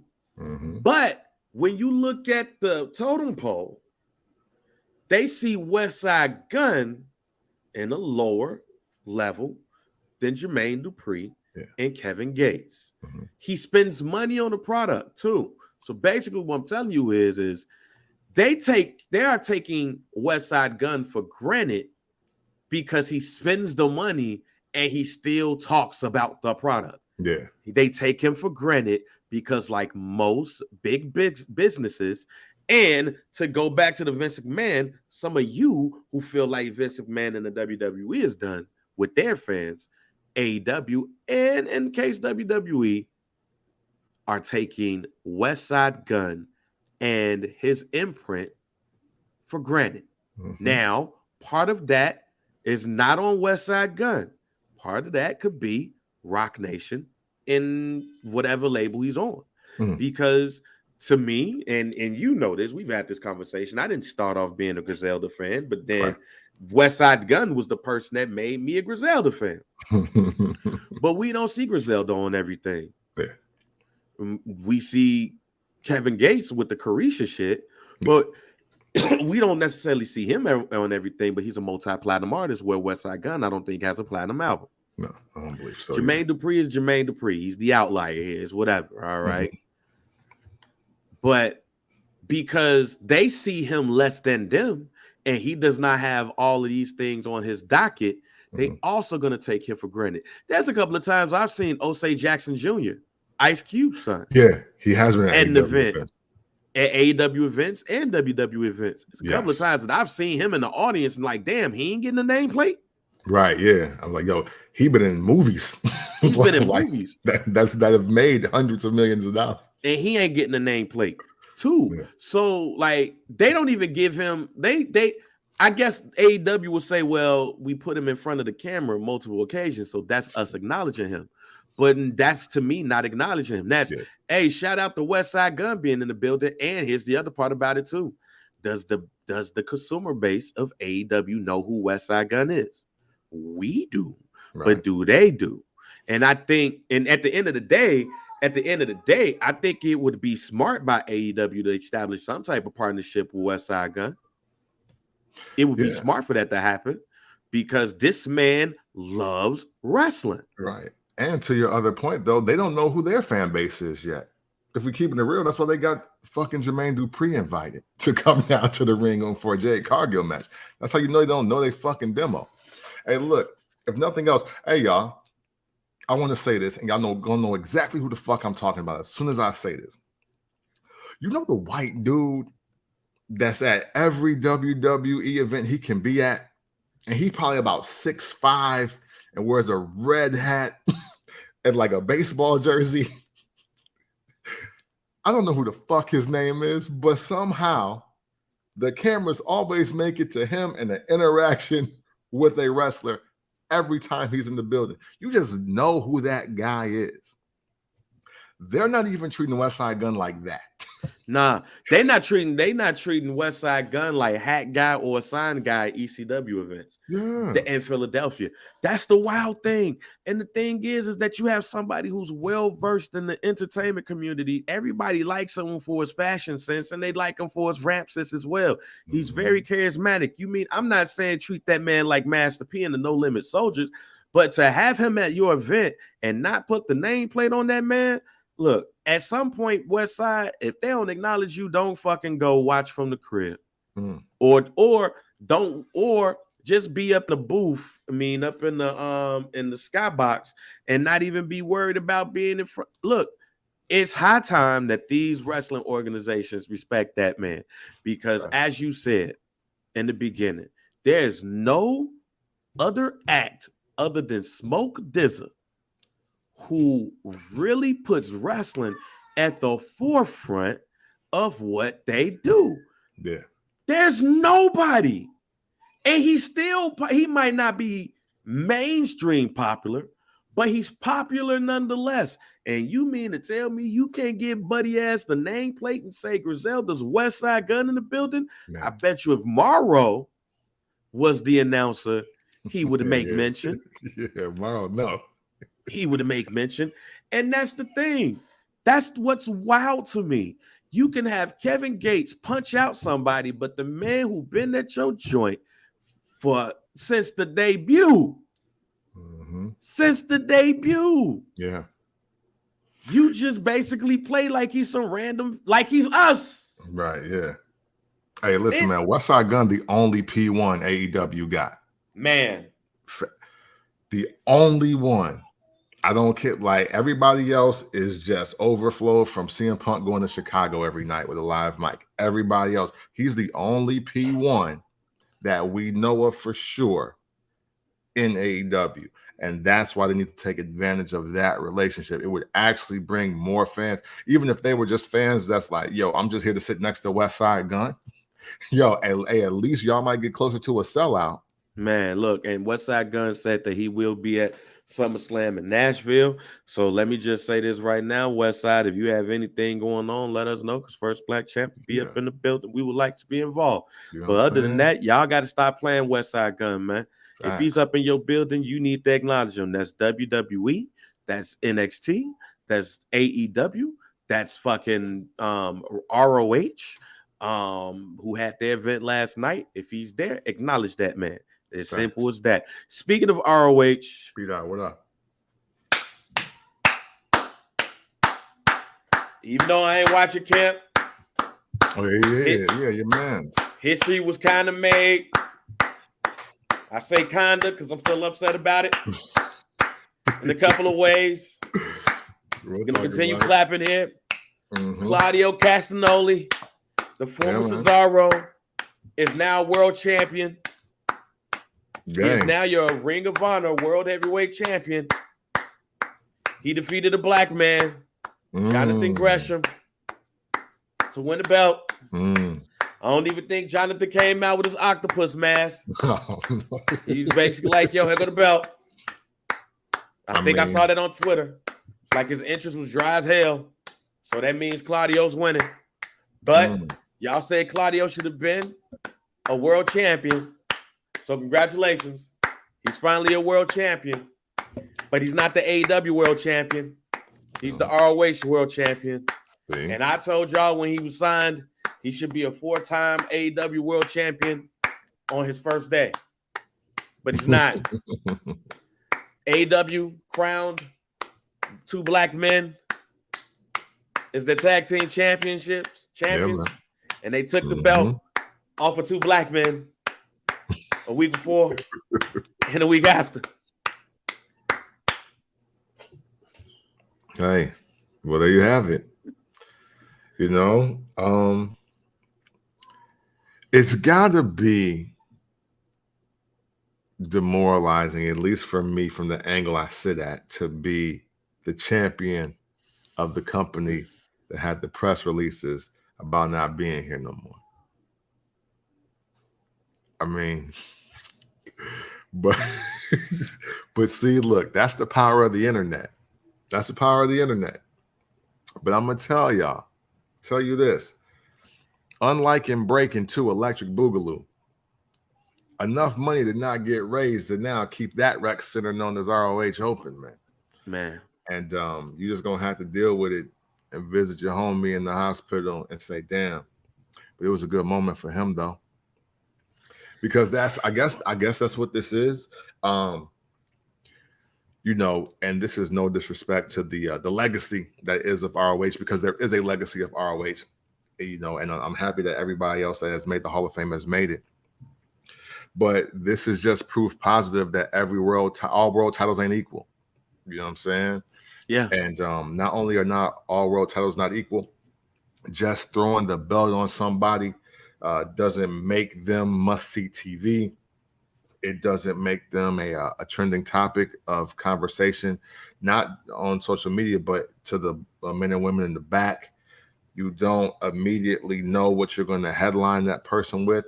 And I think y'all finally seeing that now, or you're going to see it. You know what I'm saying? Because, hey, even if I changed my mind and wanted to become a wrestler, if I was 18 years old right now and wanted to become a wrestler, it's not my goal to be the ROH champion in 2022 like Castillo. Like, it's not. You know what I'm saying? It's just, and that's, again, I'm not trying to be disrespectful. I'm just telling you the ramifications that you come up just giving somebody a belt. I mean, the company ain't supposed to be here no more. Why do I want the belt? Like, why? Just break that down for me. Now, as the dude that was the champion when it closed, yeah, let me keep my fucking title. What do you mean? Yeah. Like, yeah, I'm the last champ of when the lights was on. You know what I'm saying? This is executive level squatting at this point. Like, what the fuck is Cesaro doing with the belt? And the lights ain't on in the house. Do the water work? There's no furniture in there. Why he got this belt? I mean, are you gonna bring some holes and some crack pipes through, and we're gonna have a party? Like, what's happening? Man, I don't get this. Look, I get the significance from Claudio because he's a ROH guy. I get it. I totally understand it. He should have won that shit 10 years ago. He should have won that shit 15 years ago, ladies and gentlemen. He didn't. See, I think I'm more upset that the black guy lost the way he did. And then Scorpio Sky lost before that. And then they elevated two other black guys. It just don't feel right to me. It feels a little bit weird. But Jonathan Gresham, man, as you said, has held on to that title and held that company down, the name down since they closed up shop. Yeah. So to lose look, come on, man. Y'all knew Claudio was gonna win that belt as soon as they announced him in the match with Jonathan Gresham. Yeah. As soon as it was announced, we knew who was winning that belt. Because why announce a match? Period. for that belt. And it was the first match on the pay-per-view card. That's the other part about it too. It was the first match. So the other part of, even though from what I saw in the tag team match with FTR versus the Briscoes, which looked amazing. That match looked amazing. If you're gonna do that, Claudio should have been won that match at the last match of the night. It's the World Championship. It's the flagship title of your company. That shit should have been the last match of the night. With that being said, man, after what I've seen in these past 3 weeks, Claudio, man, that's a step back. Winning that Ring of Honor title, G. That's a step back. That is a big step back to me. Jon Moxley, I'm sorry, man. I'm sorry, but he should not be a world champion. And I'm tired. And I'm also tired of these jobber title matches. Just to say he's in the title match while we waiting on CM Punk. I really don't even want to see Jon Moxley versus CM Punk. I don't, ladies and gentlemen. That's a match I really don't want to see for a world championship. I'd rather see Claudio versus CM Punk. That just feels like something to me. Yeah, I mean that would accomplish CM Punk's main goal, which is putting guys over he respects that he really thinks has a shot in the industry. I mean, hell, CM Punk and Claudio are kind of the same person. It's just They that are. that CM Punk is better on the mic, but Claudio is obviously really stronger and probably tougher than him in real life. They are. And I think the match was supposed to be like, because Daniel Bryanson is back Wednesday. And I think that match is really supposed to be Bryan Danielson versus Jonathan Gresham, which I still would not have put nobody over on Buddy just yet. Yeah. And Jonathan Gresham said something that I thought was very interesting. And it goes back to what I said earlier about Vince McMahon taught y'all sports entertainment. Y'all don't really know shit about wrestling. Because Jonathan Gresham really talked about how the technical wrestler is dead right now and it's being suppressed. They can't make no money. And it was a question that we asked in the archives about who's the best technical wrestlers right now. Like, who's the Bret Hart of this day? Who's like, when you're watching old WWE and you hear my man Gorilla Monsoon is like technical wrestling or scientific wrestling. Who's that person? I think what we expected to get was one of those type of matches between those two. I have to watch. I'm probably going to sit down and watch it this week to have a real strong technical wrestling match, a real one of those. We're going to make this a 5-star match and all of those things. And the Bryan Danielson thing is a little bit different for me because I would love to know what was really wrong with him, because anytime somebody says that Bryan Danielson is hurt, I'm scared. Facts. But again, but that also goes to my point about how I don't want Claudio having that belt. Well, I won't having that. You know what?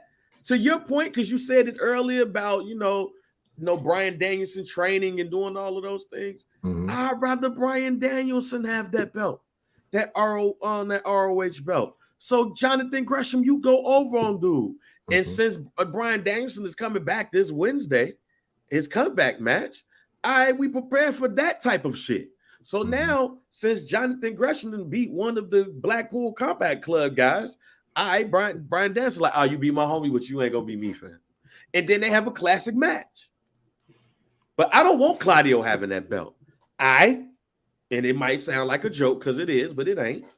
Claudio Castagnoli should have been a 4-time AEW champion the day he signed.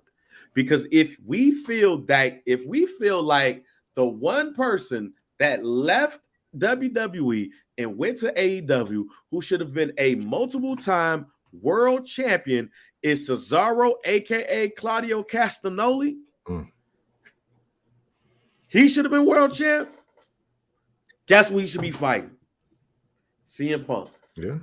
That's just me, though. And that's why when I see him beating Gresham last night, it stinks. It stinks to me. It stinks. Especially if it's true he ain't come down the ring with his octopus on and his flag and that thing. And then they put him with Tully Blanchard. I know they put him with Tully Blanchard. Like, why? Why? Yeah, man. See, that is but I just got a text. Hold on. But go. But no, what I was gonna say though, see, that's what makes the product stale right there. And it's and I think Bully Ray covered this on one of his recent shows. Matter of fact, yeah, he covered it in the Liv Morgan Ronda Rousey recap of Money in the Bank episode. He was like, when Steve Austin, The Rock, or John Cena came down to the ring, you didn't know if they were going to lose or not. You know what I'm saying? They come out, they give the same intro, they give the same, he's like, you can't tell before the match starts that they're going to lose tonight or they're going to drop a title. And unfortunately, that's what be happening a lot in this era of wrestling. It'd be a lot of sour fucking grapes, man. It'd be a lot of lack of wanting to do business and at least do it in real time. And that's what's making the product stale because, yeah, we know there's a lot of theater of the mind. There's a lot of scripting. There's a lot of writing or whatever, or on the fly creating that goes on with wrestling. But now motherfuckers is not even trying. just even listening to Jim Cornette and how he was ripping Jordan Grace apart, along with a lot of indie wrestlers. He was like, no, you don't even meet a lot of men and women that can wrestle off the fly right now. Man. Y'all want to write down every single move, and you got all these spots you want to do. He's like, y'all don't know how to go into a match with another person and just feel the crowd and have actual chemistry with a person to give them a show. He was like, and that's why y'all not good workers, and that's why y'all bullshit. Like, yeah, so I'm glad that you said that, because shouts out to Hood. He had sent the text in, Mhm. and he confirmed these. Like, this match was supposed to be Danielson versus Gresham, excuse me, and Danielson got hurt. Here's the topic though. Gresham is hella technical, but so is Danielson. But why is Danielson more marketable? They wrestle the same. So what's the difference? I can't quite see it. Quite. There's the key. Quite. Quite. And the only thing I say to that is WWE machine. Ladies and gentlemen, it goes back to what I told you earlier in the show. Vince McMahon taught you sports entertainment. He didn't teach you wrestling. So stop saying you missed the old days. Because Bryan Danielson is one of those wrestlers. If it was 1987, this motherfucker be a jobber. If this was 1998, he'd been what he was on Saturday Night Heat, jobbing. The 2000s, put him with Steve Blackman or some shit. 2010s, hey, tough enough. I mean, not tough enough, but NXT. And now we get Bryan Danielson when we get him. The thing is would Jonathan Gresham get that same type of trajectory as what he is right now? My man has a very hella entertainment entrance just with the octopus on his face alone and the flag and the jacket and everything. So just off of the strength of that, it ain't quite yes, but he's going to give you that. Now, right. Jonathan Hood, I don't know if you've been listening to the show for the last couple of weeks, but Cap know where I'm going with this. That's why he's smiling, ladies and gentlemen. If you've been listening to the show, or if you've been watching the show for the last couple of weeks, you know where I'm going with this. We're going to have a shirt with this and everything coming soon, so you can cop. And if you black, you can wear this, and you can look in front of one of those people and laugh and point at them, because they are the reason why this shit is affected. Jonathan Hood, to answer your question, Bryan Danielson appeals to a group that Jonathan Gresham don't appeal to. Jonathan Gresham, I'm going to answer your question for you about technical wrestlers and not being seen and not getting the money as others and everything. I'm going to answer the question for you. Jonathan Gresham does not appeal to the white men ages 18 to 34. He does not appeal to that demographic. Jonathan Gresham, I'm cool with interracial marriages and relationships. I used to be in a relationship with a white woman. I'm cool with it. We've had sex with numerous white women in our day, so we're cool with it. Jonathan Gresham, you are involved in a relationship with a very much in shape, voluptuous white woman that white men ages 18 to 34 love. I need to get some water. They love Jordan Grace. If you look at the likes that you have on Jordan Grace's Facebook page and her Instagram page and her Twitter, you see black men who like voluptuous white women, black men who love wrestlers, and a whole bunch of white men ages 18 to 34. And you doing it to her. Bryan Danielson is having sex with a Bella twin and spent years in the WWE and was trained by Shawn Michaels. All of those are all the points that white men ages 18 to 34 love. Yeah, man. So that's the difference. Yeah, it's hard to White beat that. men ages 18 to 34 don't want the short black man. Yeah, They want the short white man. definitely more That's identifiable. the difference. Yeah. Kyle O'Reilly is one of those people that you could put in that category. Guess who he appealed to? White men. Core combat. Let's go. Core, literally. Core group. Core group. That's what it is. White men ages 18 to 34 look at Jonathan Gresham and be like, who is this short black dude? They look at Daniel Bryan and Bryan Danielson and say, hey, he fucking a Bella. Yeah, man.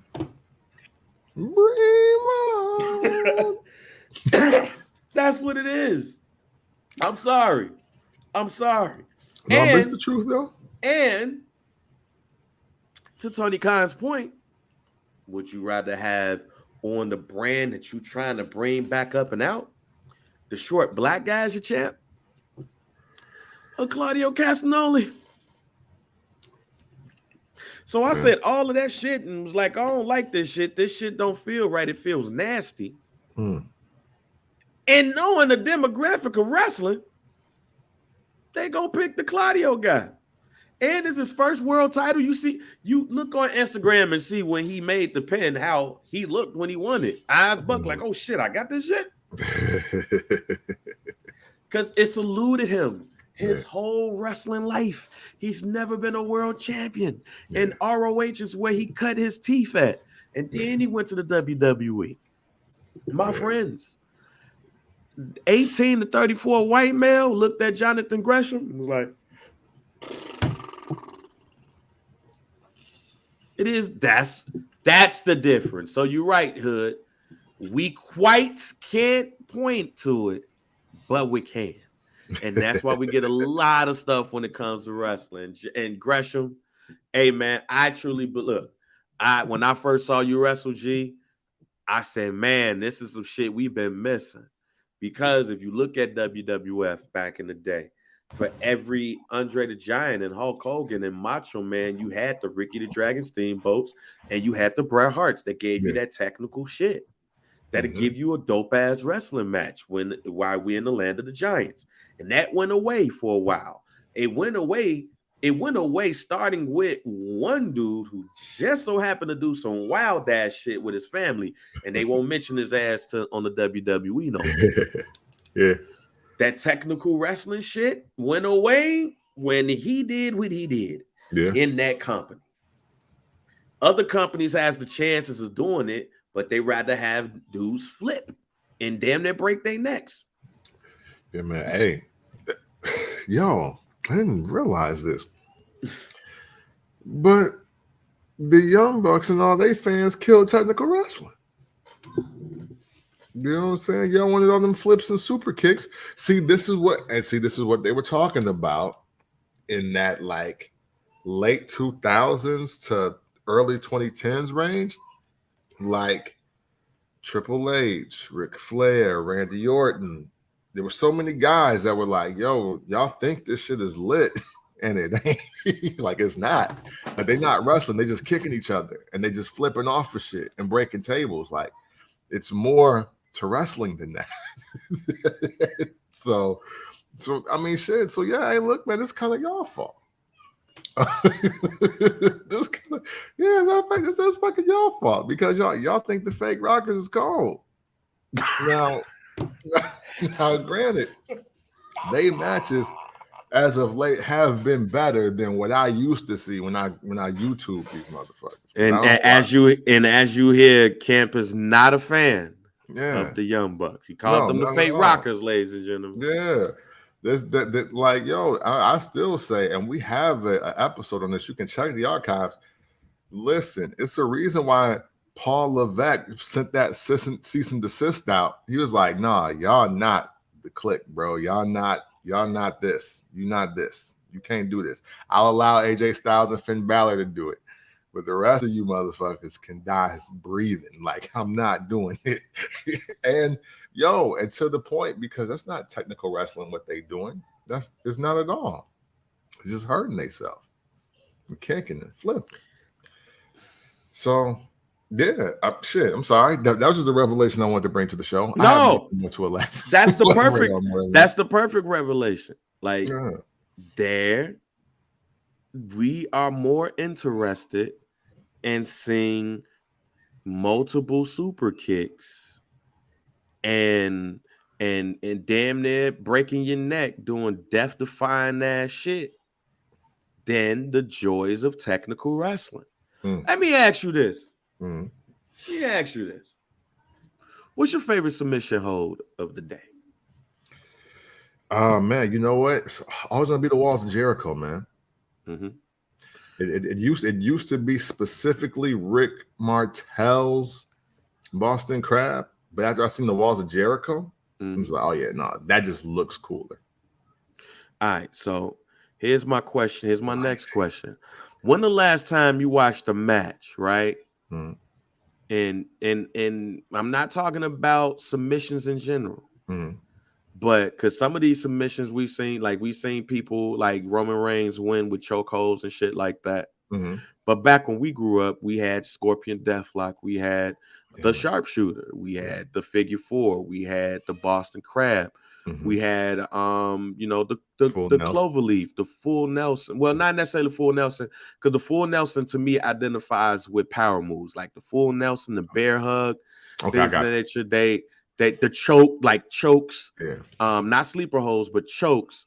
Like rear naked chokes and things of that nature normally identify with power people. But those finesse moves are the single leg crab, the single leg crab like a Lance Storm does. A Scorpion Deathlock like a Sting, well, more like a Sharpshooter like Bret Hart, because Sting is not the rings of satellite. When is the last time you saw somebody win a match, especially a title, with a technical submission move? Man, what's so wild is I was ready to say Daniel Bryan, but he won with the flying knee. Because when Daniel Bryan, somebody correct me if I'm wrong, but when Daniel Bryan won his titles, he didn't win it by somebody tapping. Yeah, no. Because because that Daniel Bryan was my pick until you said it, and I was like, wait, no, he won with the flying knee both times. He beat Triple H with it, and then he beat even when he was Captain Planet, he didn't use the joint. That's when you look at technical wrestlers, that's the key right there. Because go fucking play 2K22. You get the submission move with them. No, I know it. I know it now. Okay. It's John Cena. I think it's like time number 12 or 13 when he won with the STFU. Now, scratch that. Because John Cena's a power wrestler. Oh, damn. See? Right. Yeah. So every time we get somebody, we make a point. And when Jonathan Gresham say what he say, and technical wrestling is dead and is really hurting people's pockets. Like, we'll see somebody win with a super kick, a double super kick, or a super kick while Mark's on the ground, instead of somebody winning with a knee move or arm move or whatever. So to your point, I mean, I don't necessarily want to blame the Young Bucks, but we will put a name on it and say that the Young Bucks killed technical wrestling, because we would rather see super kicks and amazing flips and falls instead of a match where it's on the mat. I'm sorry. Hey, look, the majority of the matches we see getting those 5-star joints are joints where shit's getting flipped around. People are flipping and somebody then did some death-defying shit off the top rope and some crazy ass bumps. Think about, like, Bret Hart didn't really start taking terrible bumps until the Attitude Era. Yeah, and even those weren't like, it was the ring to like the table, that like the announce table. That was really it. And some of your technical wrestlers could be some of your most dangerous, because when Bret Hart started giving Marks the figure 4 on the ring post, it's like, man, he's going crazy. Going nuts. You Yeah, know we what don't I'm even see that saying? no more. Yeah, we don't see none of that no more. And that's the white wrestlers too, right? When we look at those wrestlers to steal the show, but those same wrestlers talking about stealing the show don't get the belt. They don't do that. Mm-hmm. So I was not joking about the wrestlers 1834, Jonathan Gresham. I was not. And white guys 1834 see Daniel Bryan, they see the yes shit, and they like, yeah, we rocking with that. They don't give a damn about your octopus and your flag and everything. You doing drop toe holds for about 2 minutes trying to get somebody to submit. You know what's your devil's knee lock. The devil's knee like it's crazy. Trying to get some names, some fake ass names, something like your devil's knee lock. We don't give a with your Irish takedowns and then your arm drags and we give a damn about super kicks and power bombs. The Norwegian necktie or something. Yeah, we don't give a damn about your Norwegian necktie. We don't give a damn about none of that. And that's mainly because a lot of these cats that came in and they become more flashy. And since they're more flashy, don't nobody give a damn about having a technical sounding match. Yeah. So, yo, shit. I'm not picking on product, but now I see why the PG era had to come after the Ruthless Aggression era, because we did, the WWE kind of led the march on this, because once Edge and Christian, Hardys, and Dudleys did what they did, tables were mandatory, ladders were mandatory, chairs were mandatory, and all of that. And obviously guys are getting killed with chairs, but they kind of broke away from that. But now, as we can see, now AEW events, no matter where they're having them, everybody has to have their table spot now. Everybody has to have their ladder spot now. And yeah, that could be taken away with the setup that takes. That 2 to 3 minutes of setup and execution. Yeah, we could get a few more wrestling holds out of out of that, just to be like, yo, well, this was a great wrestling match. So again, yeah, these 5-star matches are so skewed because that indie. Well, I call it backyard wrestling on steroids, because I remember backyard wrestling. You know what I'm saying? This is backyard wrestling with a budget for a lot of this shit. So, but wow, it should be technical wrestling spots in the spots where, I'm going to jump off the 20-foot ladder, or I'm going to send you through 4 tables, or I'm going to hit you, or I'm going to hit you with a chair. You're going to drop to your knees, and we're all going to super kick you. Like, yeah, you should be doing the Norwegian necktie or some shit like that. There you should be doing the alabaster ankle grab, or the, you know what I'm saying? I don't know. Well, look, man, we have one more. Well, this is the last show. Excuse me, the last show before SummerSlam. So yeah, man. So this Saturday. So that means that the next episode we should be able to record that live. Yeah. Wow. There you go. Yeah, SummerSlam will be on Saturday. First Black Champ airs on Sundays. So feels weird. Yeah, it feels weird that we did a live show since damn. Never. Well, no, since the first one. Yeah, since the first one. Shit. Well, no, since Logic Radio, we had to go. Yeah, okay, let's get it. But we got to get those predictions out the way. So SummerSlam next week in Nashville, Tennessee, at Nissan Stadium. Is going to be looks to be a great show. Definitely the first premium live event in the post Vince McMahon era, or what's it, VKMAD? Yeah, man. VKMAD, man. So we'll see how or just a VKM. You know what I'm saying? After Vince and Kennedy McMahon. One of them, shit. You know what I'm saying? But it's a long show, it looks like. Well, not too long, but a deep show, as I call it. It'd be a deep show. And we're gonna go ahead and get with these predictions. SummerSlam predictions from First Black Champ. Starting it off with Logan Paul. Logan Paul, the YouTuber, the boxer, social media cat. He is now signed with the WWE. Terms have not been disclosed. Don't know if it's a long-term deal or not, but he is signed with the WWE, and his opponent is the person who turned his back on him after their match at WrestleMania, Michael Gregory Mizanin. You know him as The Miz. Who do you have, Logan Paul or The Miz? So all signs point to Logan Paul winning this match, but I purposely want to be contrarian to get this start off. All right. I'm picking The Miz because Logan Paul as a face is not going to work. Like it's not. They trying, but nobody cares how you triumph. White child from the Midwest. Nobody cares.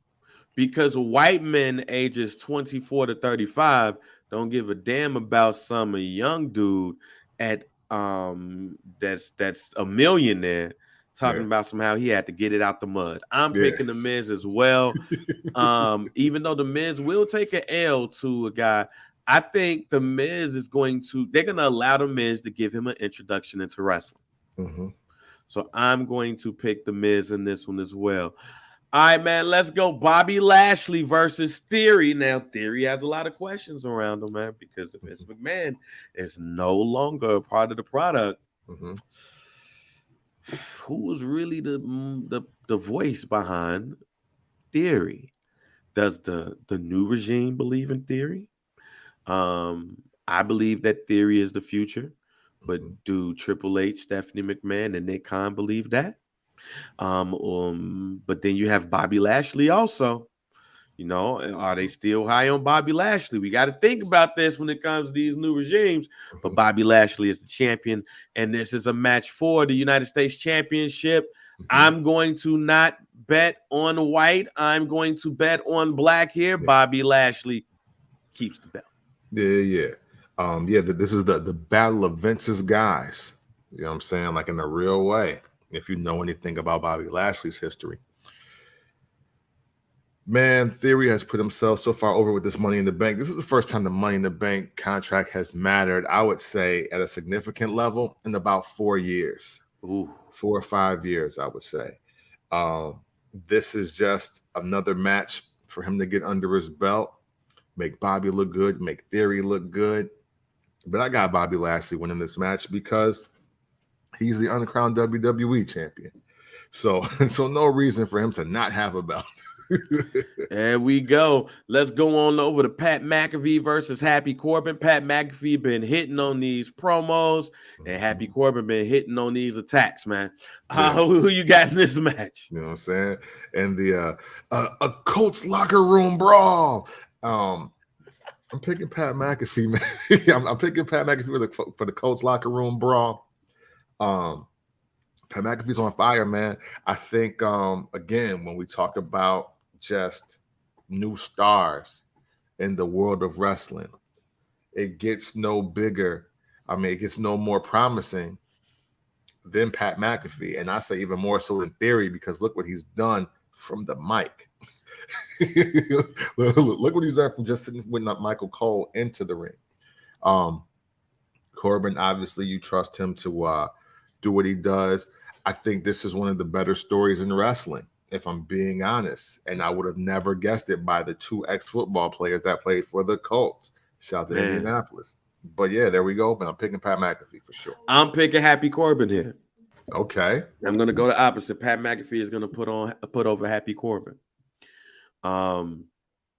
It's funny that Vince McMahon's last match ever is against Pat McAfee. It's a win. It's a win against Pat McAfee too. Man, that's wild when you even think about that. But nah, man, I'm picking. I think just as much as Pat McAfee has done his thing, I think Happy Corbin has done his thing too. And I also believe that it's time for Happy Corbin to get rewarded. So I'm gonna make a guarantee here too. And this is an if, right? Okay. If Happy Corbin comes out on top against Pat McAfee, then you will see Happy Corbin and Bobby Lashley in a United States title feud. I think it's time for and that to me would be a fresh feud as well. That'll be a new and fresh feud. Happy Corbin versus Bobby Lashley, and it would be one that I think that I will enjoy. Because even if you look at it, man, Baron Corbin ain't missed too much on some of these feuds. He had a dope, memorable feud with Roman Reigns. You know, he went broke, became bum ass Corbin, and people loved that role with him too. Even though it was irritating for some, He was good in the role as the authority figure. Hey. And he's been good in this role too. So I think it's time to reward Happy Corbin and reward him in a feud, which will possibly lead to a belt too. Yeah, hey, look, Corbin hasn't missed since Constable Corbin. He's been on fire since that moment. He's been on fight the Seth Rollins feud as well. So he been on point. Liv Morgan versus Ronda Rousey for the SmackDown Women's Championship. Everything in my body, Kemp, wants me to pick Ronda Rousey here.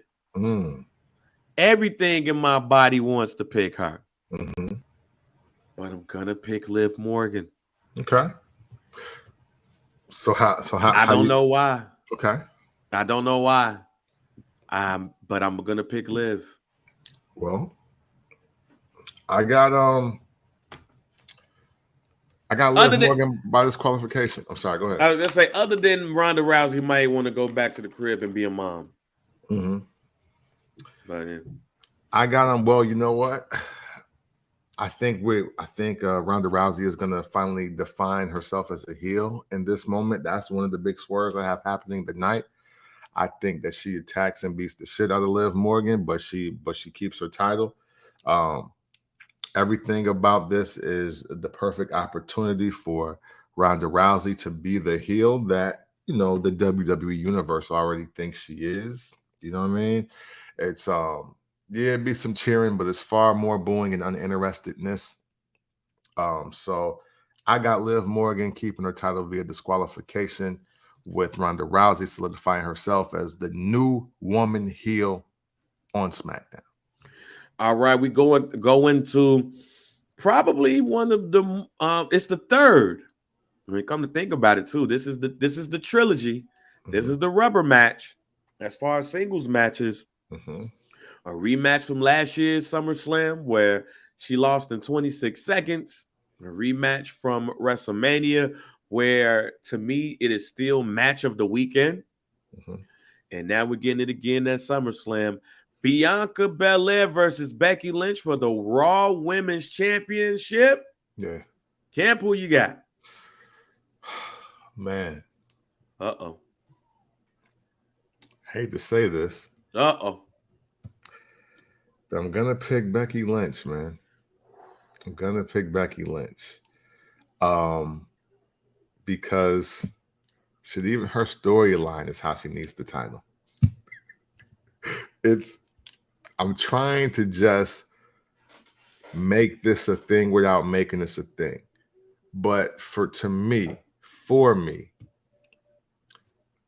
Becky Lynch, if she was who she's supposed to be, then she wouldn't even need to be on this card for a Raw or SmackDown Women's Championship. But obviously she needs it. And so now what's going to happen? She's going to lose and want another rematch on Raw and prepare for Hell in a Cell or King's Castle or Saudi Mania 9. Like, what is she going to do? We can only have Becky Lynch versus Bianca Belair so many times.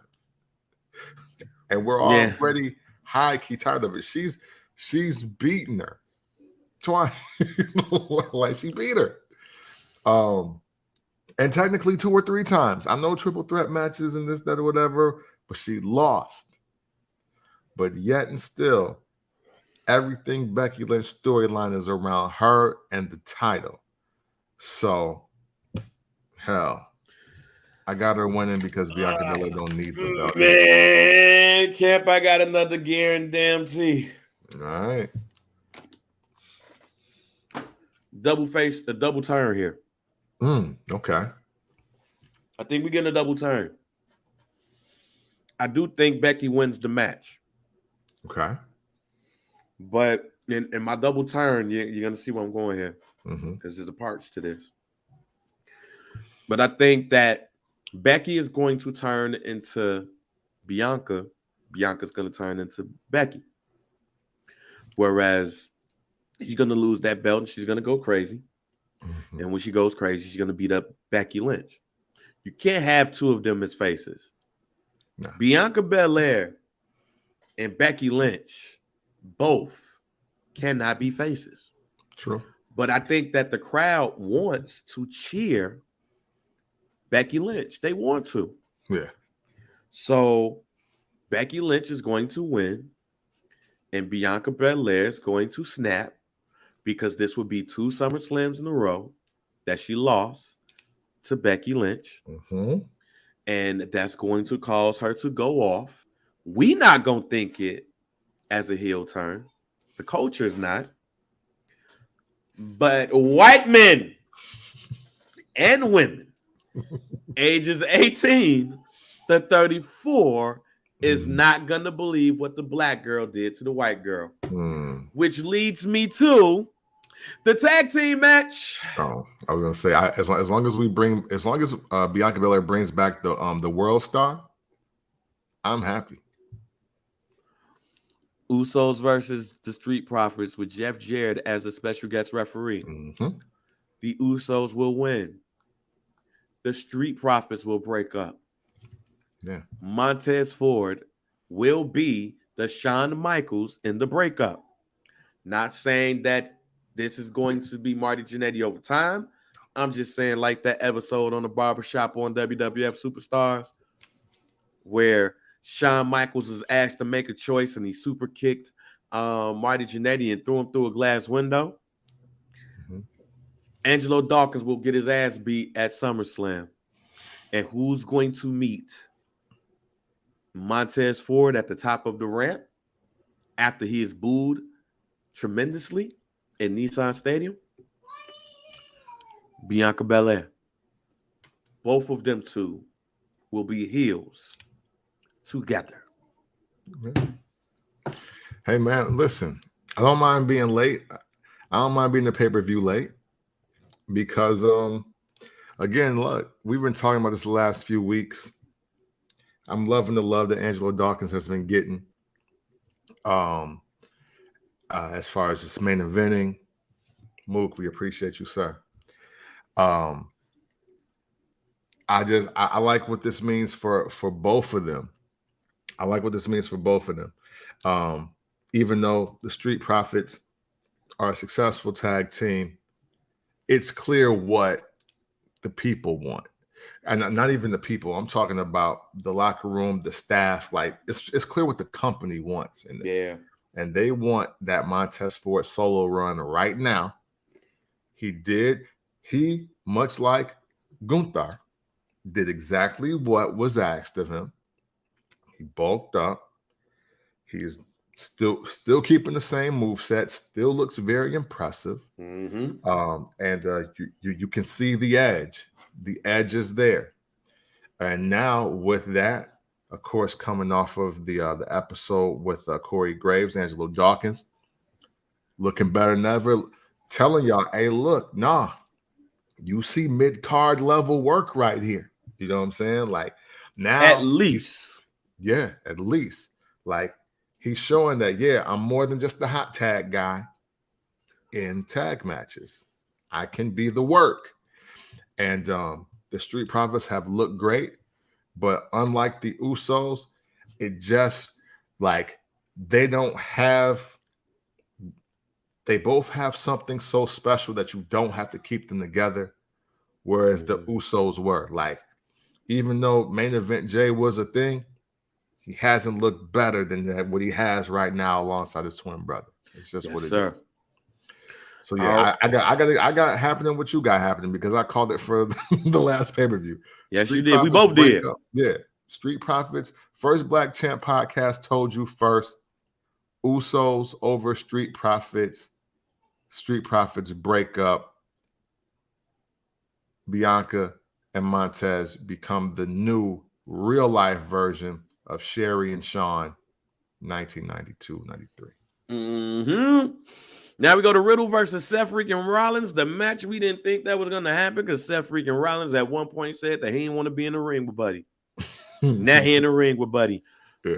Who you got, man? You got Seth finally getting a win or Riddle getting the biggest win of his career? Man, I kind of want to see where this goes, so I'm picking Riddle. And what I say is I want to see where this goes is I want 2022 year for Seth Rollins to prove that you don't have to win a match to get over. I was like, now I see the play. Now I see the play because he hasn't won a match since January when he got his ass beat, but won against Roman Reigns, right? He ain't won since then. But yet, he has been a reason to tune in to every single night that he is on the card. So him dropping again to Riddle, literally losing out the year. I don't care if he don't win another match, because if he still remains in that top 3 to 5, that lets you know that the work is the work. And he's truly one of the best doing it.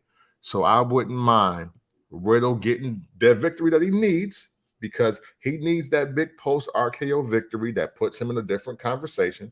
He's already had the match with Roman Reigns, but now he needs the moment. And I think this is it. Seth Rollins at SummerSlam, because Seth Rollins at SummerSlam is different. And he's improved that since the Shield when he jumped off the one shit on the Evolution. So something about Seth Rollins showing up at SummerSlam is a real thing. So for him to get the dub over Seth Rollins at SummerSlam, that would be big for him. And I think he needs that more than Seth Rollins needs this victory over Riddle to stop his momentum. Picking Riddle. I'm picking Seth Rollins for every reason that you just said. In order for this feud to continue, Seth Rollins has to win. It's just that we think of Seth Rollins as the face in most cases because he's that damn good. Yeah. So for me, in order for this feud to continue, Seth Rollins has to beat Riddle.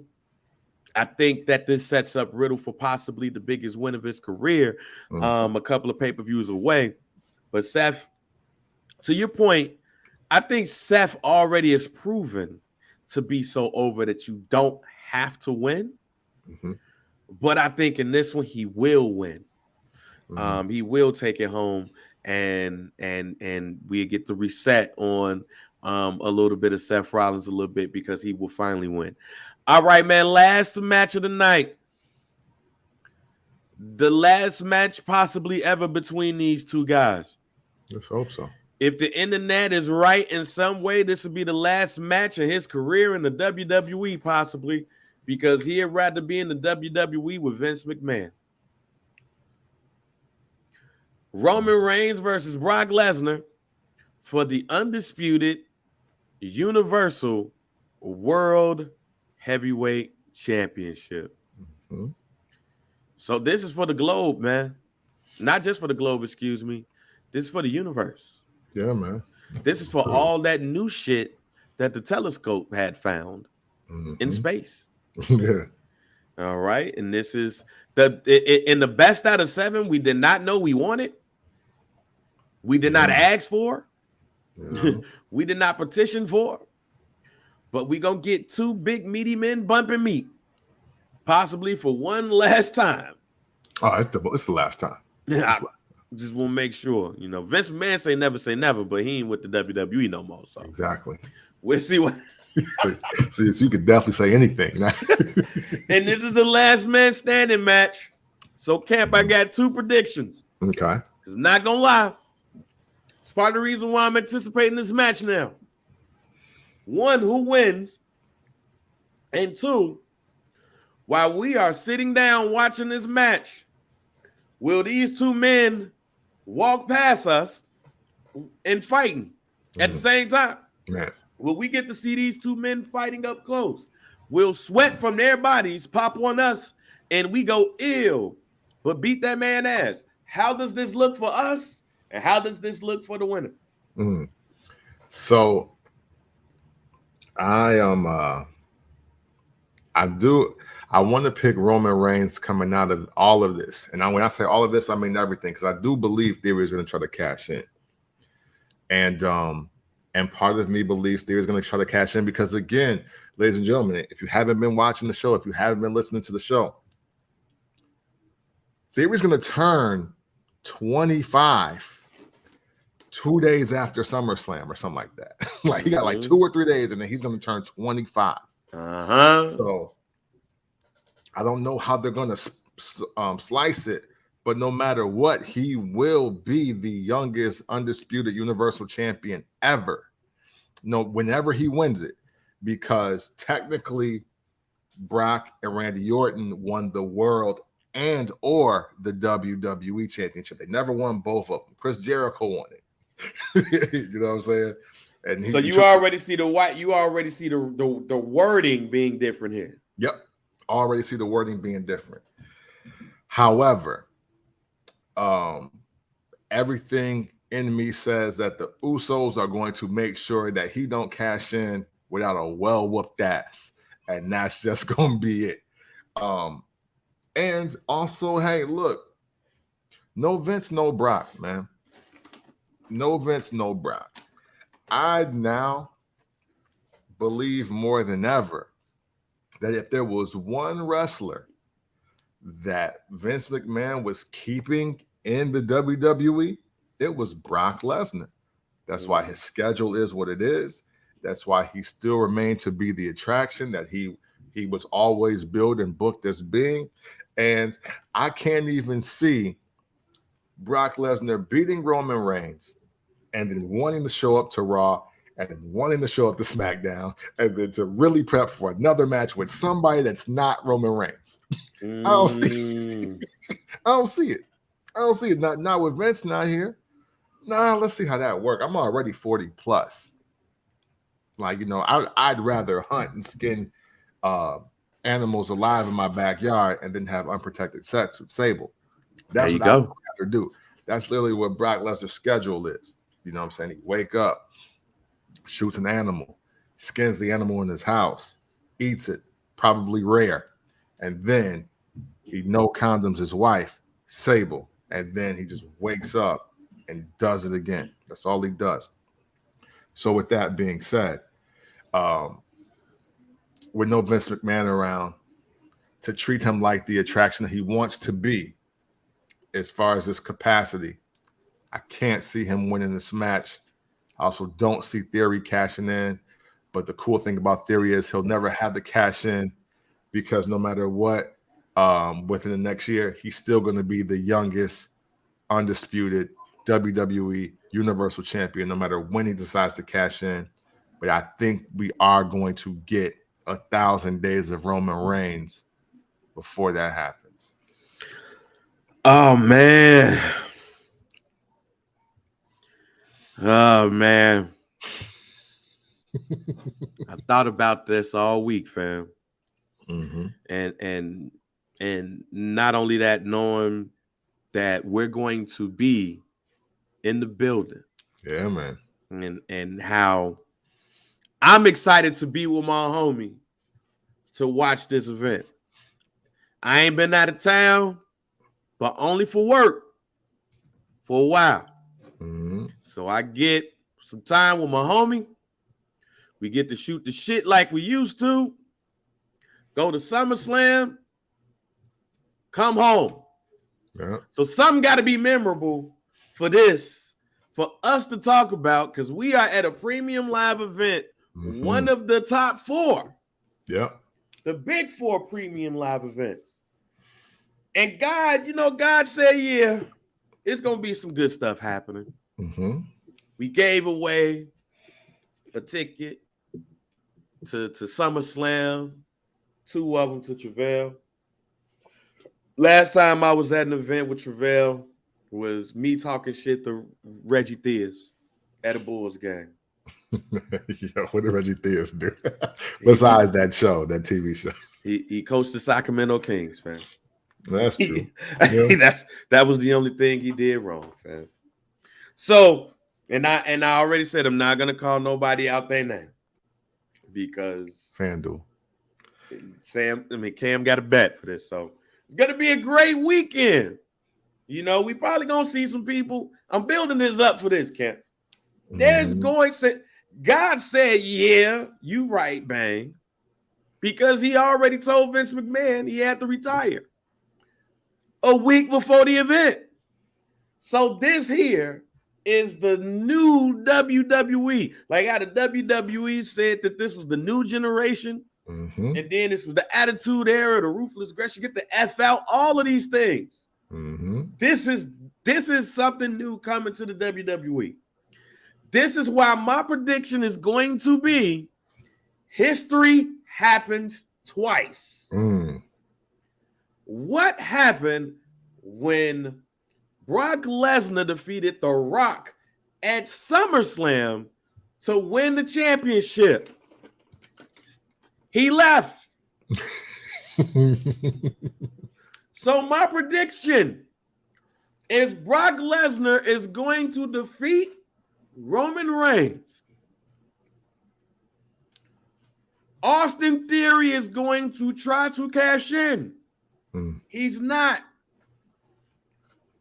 And Brock Lesnar is going to drop the title in the same night, which is going to lead to confusion on the Monday night. We're not going to have a champion. Basically, what I'm telling you is the Great Reset is upon us. The Great Reset is upon us, ladies and gentlemen. And it happens when Brock Lesnar beats Roman Reigns and Austin Theory and leaves the belts in the ring. Which means we're either going to get 2 World Championship tournaments for Raw and SmackDown. We're going to get a 1 for 1 champion. But either way it go, Brock Lesnar will defeat Roman Reigns and say, fuck this shit, I'm out. That is my prediction. Because my prediction was Roman Reigns until Vince McMahon said, fuck this shit, I'm out. Now, we need a reset. And that reset will come when Brock Lesnar wins and leaves. I like the story it leads to. I'm not mad at that at all. I think we just run into the risk of WWE Championship ends up back on Raw. I expect Bobby Lashley to have it. I don't care. I don't give a fuck what's in Theory's hand. I don't give a fuck. Hey, I don't give a fuck what's in your hand, bruh. Like, yo. You see where I'm going with this. Yeah, you know what I'm saying? Hey, and Sheamus and Drew McIntyre already offered themselves for the tournament Friday. And y'all can both lose to Roman Reigns. That's cool with me. I don't give a shit. You know what I'm saying? Hey, look. If it ever was a time for a great reset in the WWE, it's Vince McMahon retiring. This is unprecedented. Yeah. Vince McMahon retiring is the biggest thing that happened in wrestling ever. So when you have that, and now you are Nick Khan, Stephanie McMahon, Triple H, whoever's running creative, when you now have the autonomy to do what you need to do, you can still give the people what they want, which is the last match ever between these two. Brock Lesnar already showed you the way when he defeated The Rock for the World Championship at SummerSlam. He dipped off. But according to reports, whether he left or not, he came back to the venue. Right. So if he did leave, they convinced him to come back, say, look, you got 1 more week. If you don't want to do this, just let's do these 2 dates, the rest of these dates. This date here, SmackDown next week. Well, not even SmackDown on Friday. Yeah. Because it could be a video montage. Do Friday today and then Saturday and then we good.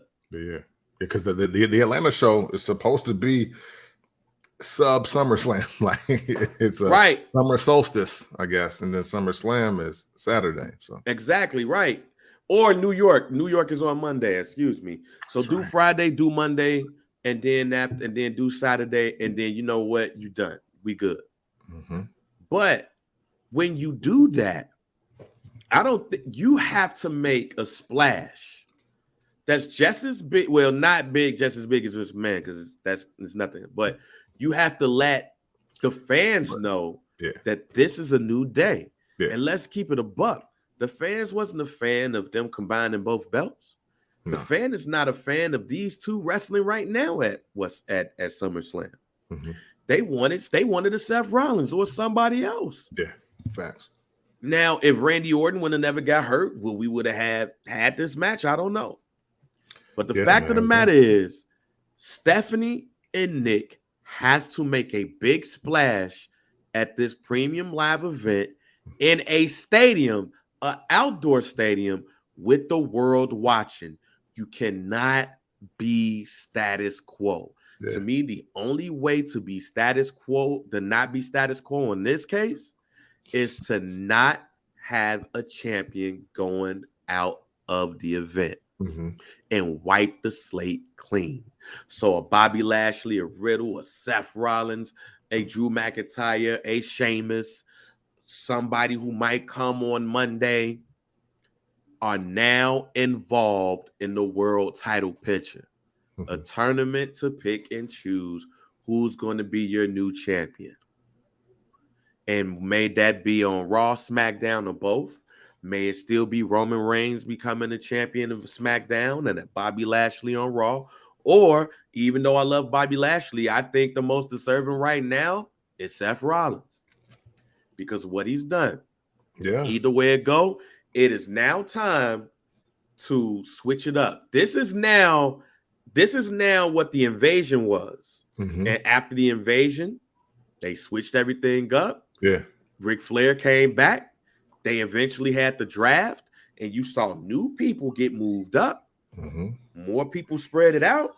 Yeah. This is what you have to do if you're Nick and Stephanie McMahon. Yeah. Blow it up in a sense and make your mark. And no better way of blowing it up than Brock Lesnar saying, "Hey, man." He's like, "Hey, I won. All right, I'm out though. I'm out. Vince ain't here. I retired too." Right, I'm done. It's just like after the 3-peat when my boy Coffee getting ready for the 94 season. I was like, "Yo, so man, what's up?" He's like, "Nah, my team retired, bro." He's like, "My team retired, dog. I ain't even watching the NBA. I don't know." Yeah. I don't know. So yeah, man. So that's my prediction. That's what I think should happen. And that's my advice. I mean, my advice don't mean shit, but that's my advice, man. The great reset needs to happen. Yeah. Stephanie and Nick needs to make their mark on the WWE, and they have to do it next Saturday. Yeah. Hey, listen, I think you are right, because even though Friday was a historic night, that's what Michael Cole kept billing it as. There still needs to be a moment that is actually wrestling based that supersedes that for the WWE moving forward. You know what I'm saying? Like now is the time that you take advantage of everything that's in front of you.